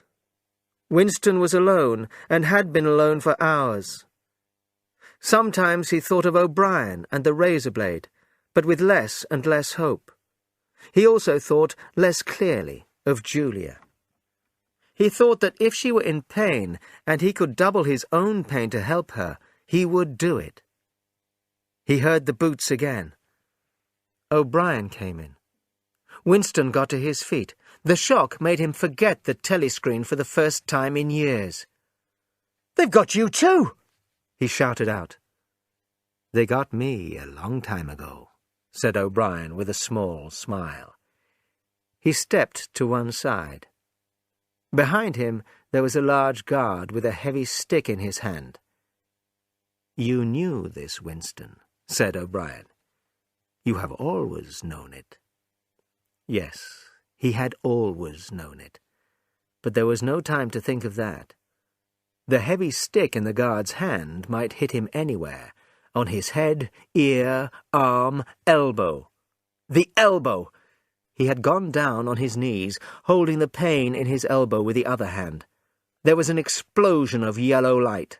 The pain was unbelievable, but the guard had only hit him once. They were both looking down at him, and the guard was laughing. Well, one question was answered.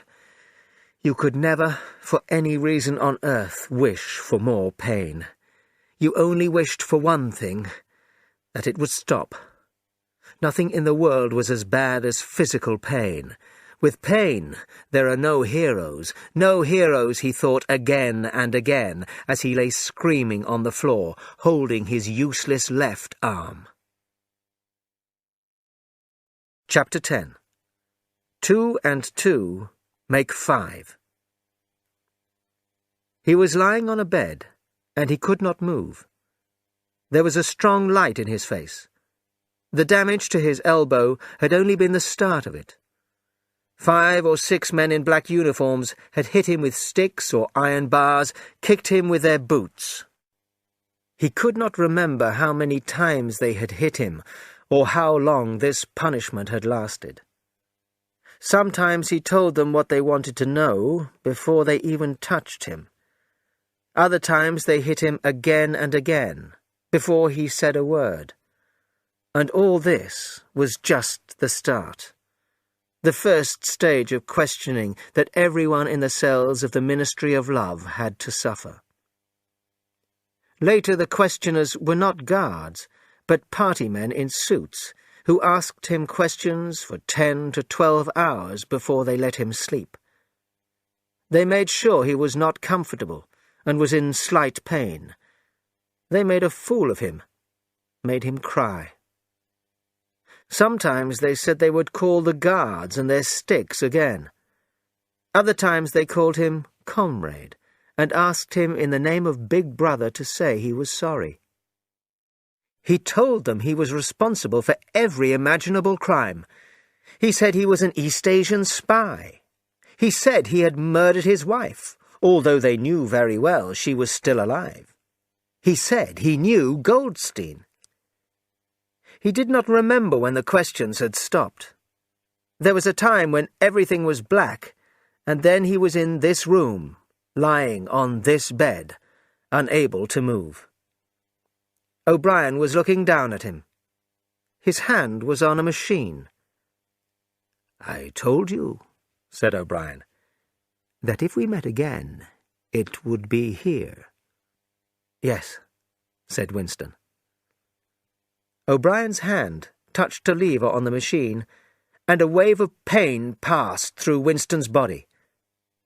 "That was 40, said O'Brien. "The numbers on the dial of this machine go up to 100.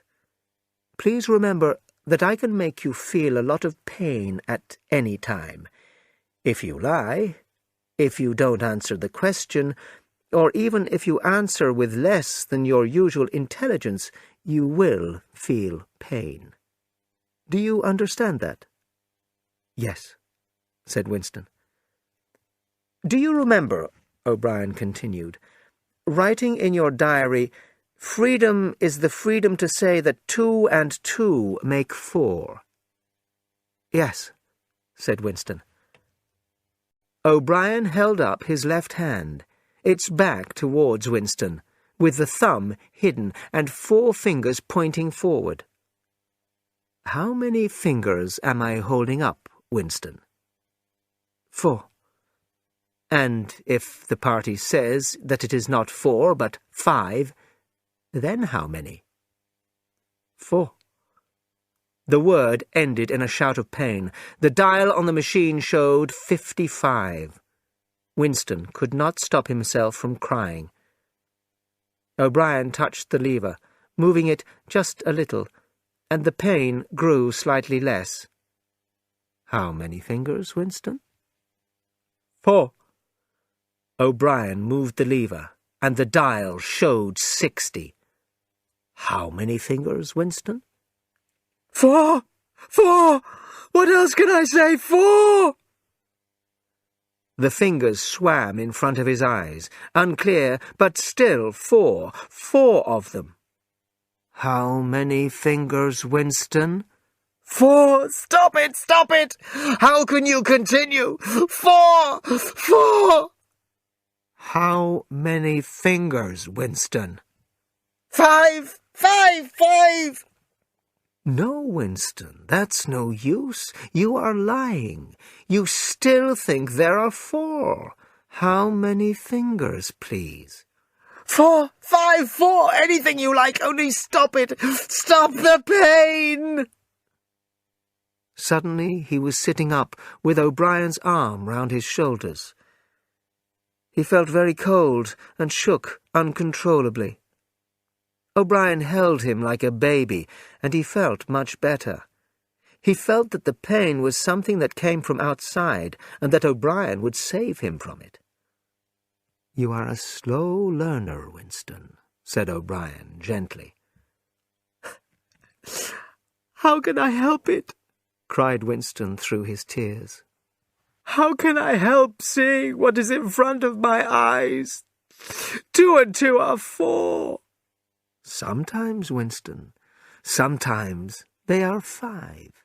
Sometimes they are 3. Sometimes they are all of them. You must try harder." He put Winston back down on the bed. "Again," he said. The pain flamed through Winston's body. The dial was at 70, then 75. He had shut his eyes this time. He knew that the fingers were still there, and still 4. He had to stay alive until the pain was over. He did not notice whether he was crying out or not. The pain grew less again. He opened his eyes. "How many fingers, Winston?" 4! I would see 5 if I could. I am trying to see 5. "Which do you wish? To make me believe that you see 5, or really to see them?" "Really to see them." "Again," said O'Brien. Perhaps the machine was at 80, 90. Winston could remember only now and again why the pain was happening. In front of his eyes, a forest of fingers seemed to be moving in a kind of dance. He was trying to count them. He could not remember why. He knew only that it was impossible to count them, and this was because 4 was, in some strange way, the same as 5. He shut his eyes again. "How many fingers am I holding up, Winston?" "I don't know. I don't know. You will kill me if you do that again. 4, 5, 6, I honestly don't know." "Better," said O'Brien. Winston wanted to reach out his hand and touch O'Brien's arm, but he could not move. The old feeling about him came back. It did not matter if O'Brien was a friend or an enemy. O'Brien was a person he could talk to. Perhaps people did not want to be loved as much as understood. O'Brien had caused him unbelievable pain, and soon would probably kill him. It made no difference. They shared the same experiences. There was a place where they could meet and talk. O'Brien was looking down at him with a look that suggested he felt the same thing. When he spoke, it was like talking to a friend. "Do you know where you are, Winston?" he said. "I don't know. I can guess. In the Ministry of Love." "Do you know how long you have been here?" "I don't know. Days, weeks, months. I think it is months." "And why do you think we bring people to this place?" "To make them tell you about their crimes." "No, that is not the reason." "To punish them." "No!" shouted O'Brien. His face and voice were angry. "No! Not just to hear about your crimes. Not just to punish you. Shall I tell you why we have brought you here? To make you better. Your crimes do not interest us. Your actions do not interest us. We are interested in your thoughts. We do not destroy our enemies. We change them. We change their thoughts. Do you understand what I mean?" "Yes," said Winston. A man in a white coat came into the room and put a heavy machine behind his head. O'Brien had sat down beside the bed so he could look into Winston's eyes. "This time it will not hurt," said O'Brien. "Keep looking at me." Then he turned to the man in the white coat. 3,000, he said. Winston felt the machine against his head. He heard a lever pulled. Then it was like an explosion inside his head, though it was not certain if there was any noise. There was blinding light, and the feeling that he had been thrown back on the bed where he already was. Something had happened inside his head. As he opened his eyes, he remembered who he was and where he was, and he recognized the face that was looking down into his own. But something was empty inside his head. It felt like a piece had been taken out of his brain.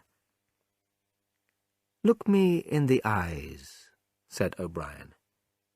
He held up the 4 fingers of his left hand with a thumb behind the hand. "There are 5 fingers there. Do you see 5 fingers?" "Yes." And he did see them, just for a second. O'Brien's words filled the hole in his mind with the complete truth. "You see now," said O'Brien, "that it is possible." "Yes," said Winston. O'Brien smiled. "I enjoy talking to you," he said. "Your mind is like mine, except that you are mad. Before we finish, you can ask me a few questions if you want to." "Any question I like?" "Anything." He saw that Winston's eyes were on the machine. "It is switched off. What is your first question?" "What have you done with Julia?" said Winston. O'Brien smiled again. "She betrayed you, Winston. Immediately. Completely. I have never seen anybody obey us so quickly. All her feelings against the party have been burned out of her. She has changed herself completely. Did you use this machine? O'Brien did not answer. Next question, he said. Does Big Brother exist? Of course he exists. The party exists. Big Brother is the face of the party.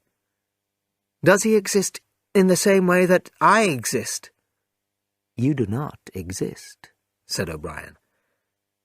How could he not exist? But what use was it to say so? O'Brien would argue with him and win again. I think I exist, he said carefully. I was born, and I will die. I have arms and legs. In that sense does Big Brother exist. It is not important, but yes, Big Brother exists. Will he ever die? Of course not. How could he die? Next question. Does the Brotherhood exist? That, Winston, you will never know. If we choose to free you, and if you live to be 90 years old, you will never learn whether the answer to that question is yes or no. Winston lay silent. His chest moved up and down as he breathed. He still had not asked the first question that had come into his mind. He wanted to ask it, but he could not move his tongue. O'Brien was smiling. He knows, thought Winston, suddenly. He knows what I am going to ask. As he thought that, the words fell out of his mouth. What is in room 101? O'Brien was still smiling. You know what is in room 101, Winston. Everyone knows what is in room 101. Chapter 11. The Last Man. There are 3 stages in returning you to society, said O'Brien. There is learning, there is understanding, and there is acceptance. It is time for you to begin the 2nd stage. As always, Winston was lying flat on his back. He was still tied to the bed, but these days he was not tied so tightly. The machine, too, was less frightening. He could stop them using it if he thought quickly enough. O'Brien pulled the lever only when he said something stupid. Winston could not remember how long this stage had lasted. Weeks, possibly, or how many times he had lain down on the bed talking to O'Brien. You have read the book, Goldstein's book, or parts of it, said O'Brien. Did it tell you anything that you did not know already? You have read it, said Winston. I wrote it. I was one of the people who wrote it. No book is written by one person, as you know. Is any of it true? It describes our situation truthfully, yes. Its solutions make no sense at all. The proles will never attack the party or even criticize it. Not in 1,000 years or 1,000,000. They cannot. I do not have to tell you the reason. You know it already. The party will rule for all time. Make that the starting point of your thoughts. Now, let us turn to the question of why we are ruling. What do you think? Winston said what he thought O'Brien wanted to hear. You are ruling over us for our own good, he said. You believe that people are not able to govern themselves, and so— He screamed. Pain had shot through his body. The machine showed 35. That was stupid, Winston, stupid, said O'Brien. You should know better than to say a thing like that. He switched the machine off and continued. Now I will tell you the answer to my question. The party is only interested in power, not in the happiness of others, or money, or long life. We want power, only power, pure power, and we will never, never let it go. Now, do you begin to understand me?" Winston thought how tired O'Brien looked. O'Brien moved forward in his chair, bringing his face close to Winston's. "You are thinking," he said, "that my face is old and tired. You are thinking that I talk of power, but I cannot stop my own body getting old. Can you not understand, Winston, that each person is only a very small part of something much bigger, and when the small part needs changing, the whole grows stronger? Do you die when you cut your hair?" O'Brien turned away from the bed and began to walk up and down. "You must understand that power belongs to the group, not to one person. An individual has power only when he belongs to a group so completely that he is not an individual any more. The party says that freedom is slavery, but the opposite is also true. Slavery is freedom. Alone, free, a human being will die in the end. But if he can be completely part of the party, not an individual, then he can do anything, and he lives for all time. The second thing is that power means power over the human body, but, above all, power over the human mind. We already control everything else." For a moment, Winston forgot about the machine. "How can you say that you control everything? You can't control the weather. You don't even control the earth. What about Eurasia and East Asia? You don't control them. Unimportant. We shall control them when we want to, and if we did not, what difference would it make? Oceania is the world. Have you forgotten doublethink?" Winston lay back on the bed. He knew he was right. O'Brien was saying that nothing exists outside your own mind. There must be a way of showing this was wrong. O'Brien was smiling. "The real power," he said, "is not power over things, but over men." He paused, and for a moment looked like a teacher talking to a clever schoolboy. "How does one man show that he has power over another man, Winston?"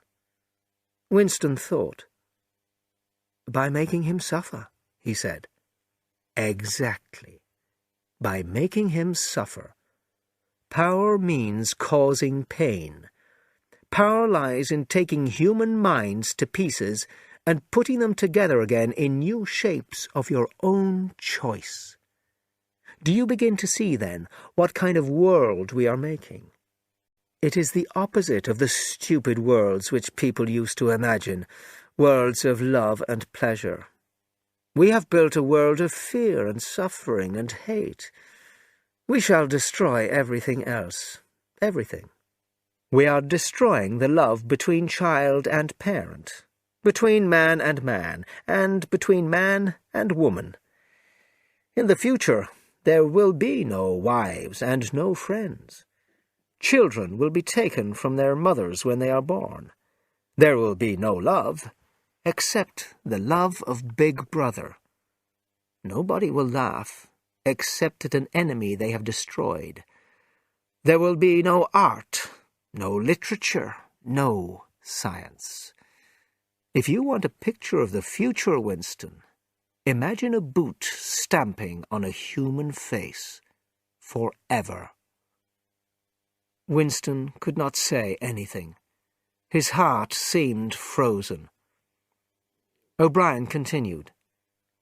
"You are beginning, I can see, to understand what that world will be like.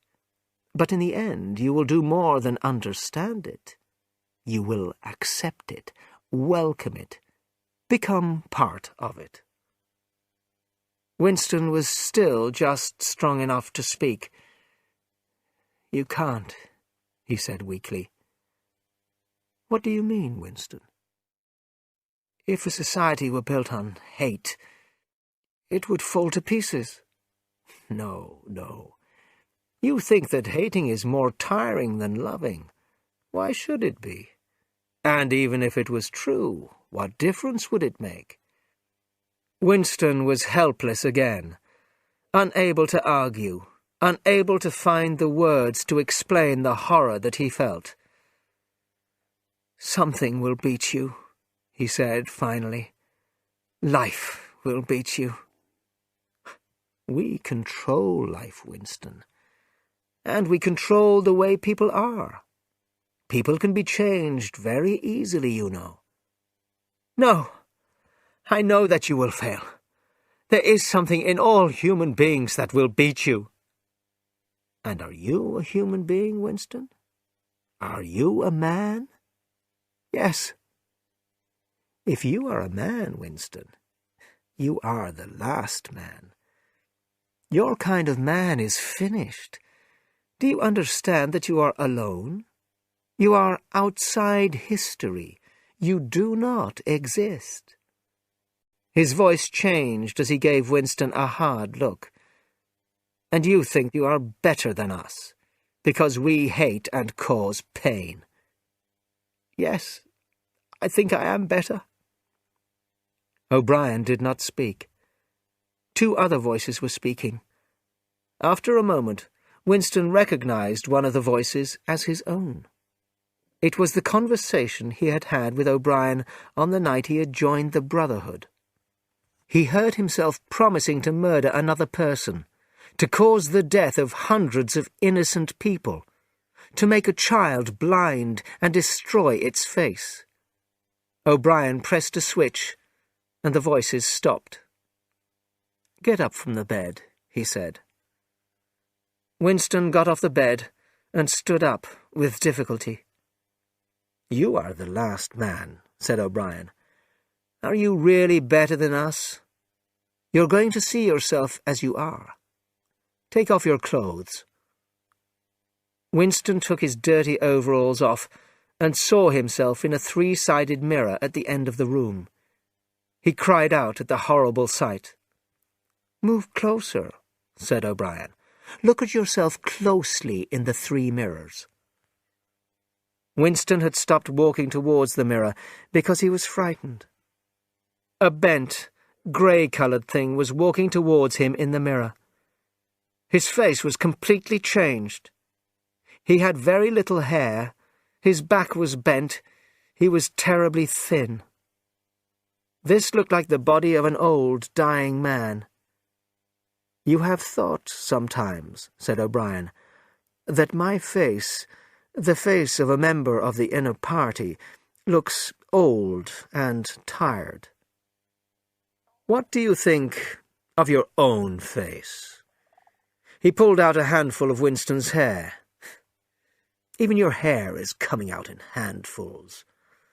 Open your mouth. 9, 10, 11 teeth left. How many did you have when you came to us? And they're dropping out of your head. Look here." He took hold of one of Winston's few front teeth between his thumb and two fingers. Pain filled Winston's face. O'Brien had pulled out the loose tooth. He threw it across the cell. "You're falling to pieces," he said.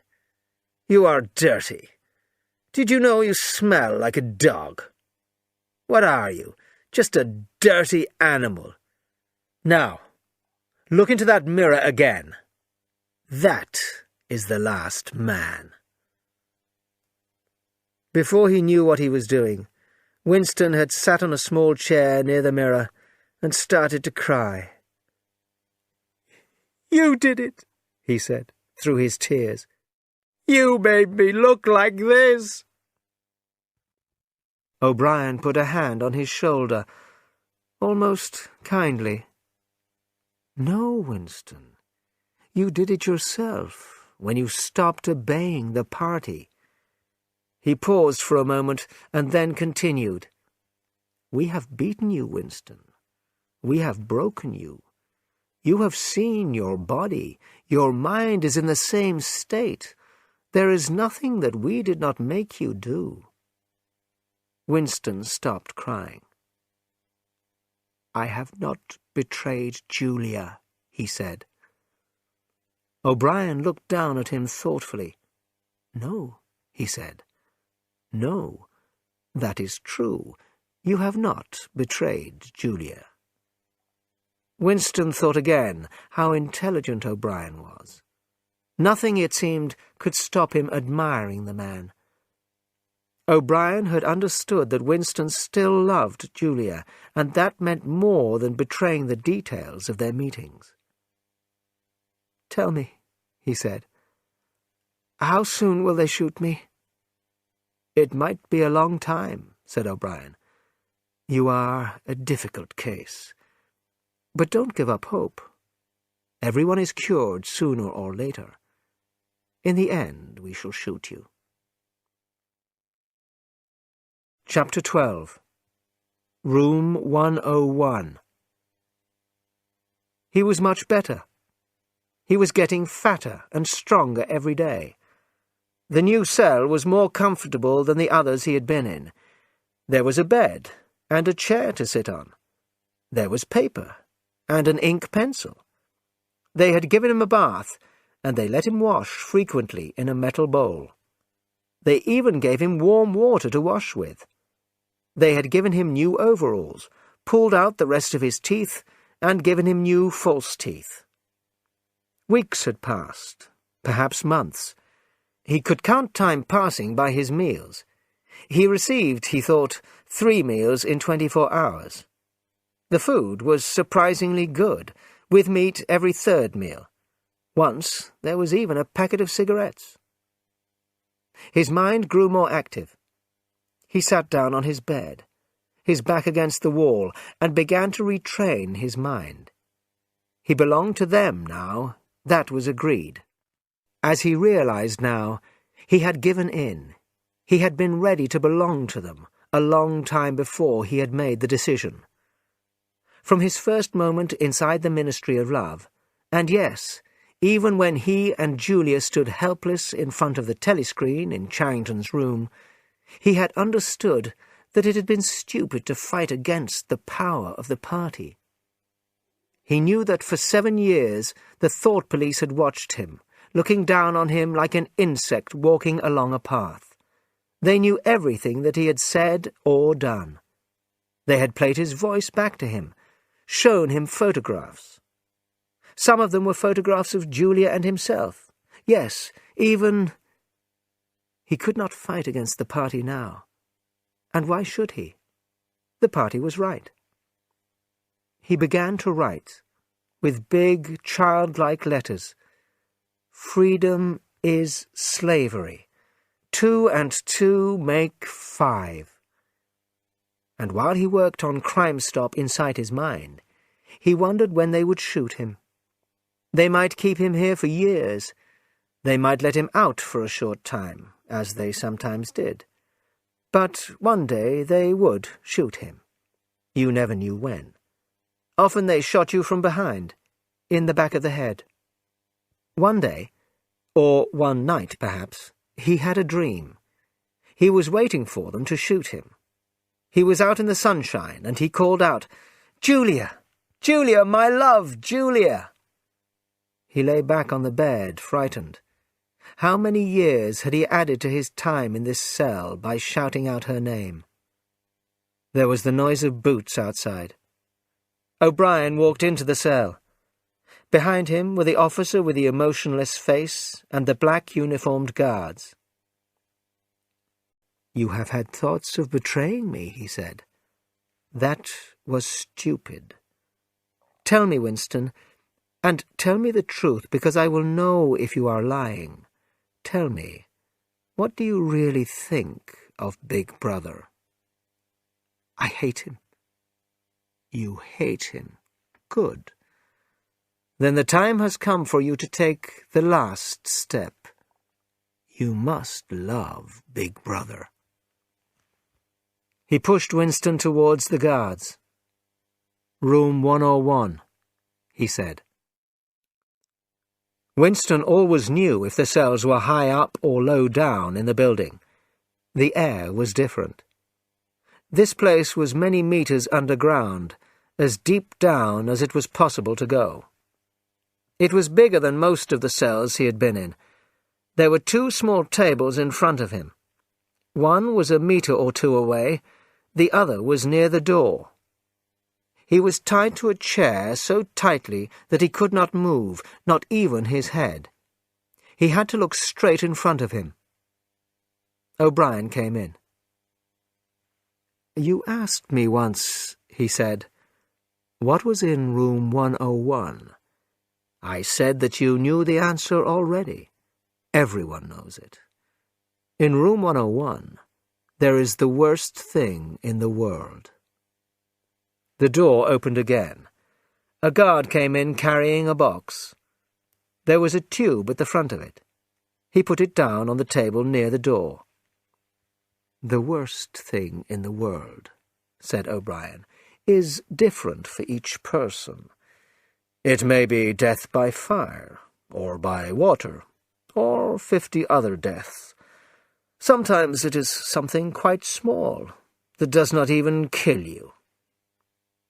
He had moved to one side, and Winston could now see what was on the table. It was a big metal box, and through holes in the sides he could see movement. Rats. "For you," said O'Brien, "the worst thing in the world is rats." Winston had been afraid before, but suddenly he understood what the tube was for. He felt very, very sick. "You can't do that!" he screamed. "O'Brien, what do you want me to do?" "Pain alone," said O'Brien quietly, "is not always enough. The rat," he continued, like a teacher giving a lesson, "eats meat. In the poor parts of the town, a mother cannot leave her baby outside, because in 10 minutes there will only be bones left. Rats are also very intelligent. They know when a human being is helpless." The rats were big and brown. They were making little high cries, fighting with each other. O'Brien moved the box until it was a meter from Winston's face. "You understand this box and tube? One end of the tube goes into the box, and the other, wider end, goes over your face. When I press this switch, a door into the tube will open, and the rats will run along it towards your face.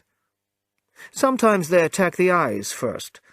Sometimes they eat through the face, into the tongue." One end of the tube was put over his face. He could see the first rat, its face, its teeth. He knew there was only one hope, one last hope.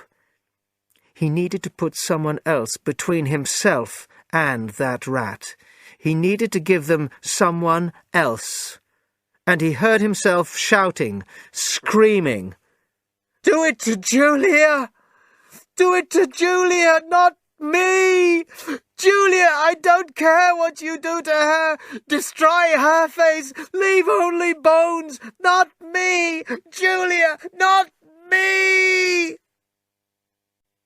He heard O'Brien touch the switch and knew he had closed the door to the tube, not opened it. The Chestnut Tree Café was almost empty. It was the lonely time of 15 hours. Music came from the telescreens now, but Winston was listening for news of the war. Oceania was at war with Eurasia. Oceania had always been at war with Eurasia. He drank a glass of gin, although it tasted terrible. A waiter brought him that day's Times. His finger moved on the table. He wrote in the dust, 2 + 2 = 5. "They can't get inside you," she had said, "but they could get inside you. And when they did, something inside you died." He had seen her. He had even spoken to her. There was no danger in it. He knew that. They took no interest in him now. They could even see each other again if either of them wanted to. But they did not want to. He had met her by chance in the park on a cold day in March. She was fatter now. She had walked away from him at first. When he caught her, he put his arm round her waist, but did not try to kiss her. He did not want to kiss her. They sat down on 2 iron chairs, not too close together.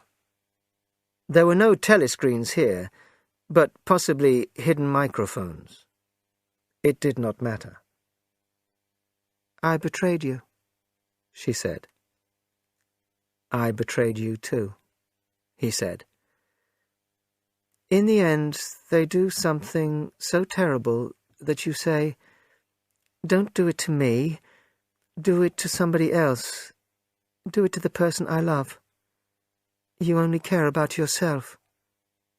"You only care about yourself," he had agreed. And he had meant it. He had not just said it, he had wished it. He had wanted her at the end of the tube when they...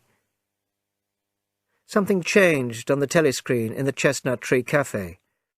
The music stopped, and the face of Big Brother filled the telescreen. Winston looked up at the enormous face with a moustache. Tears ran down his face, and he was happy.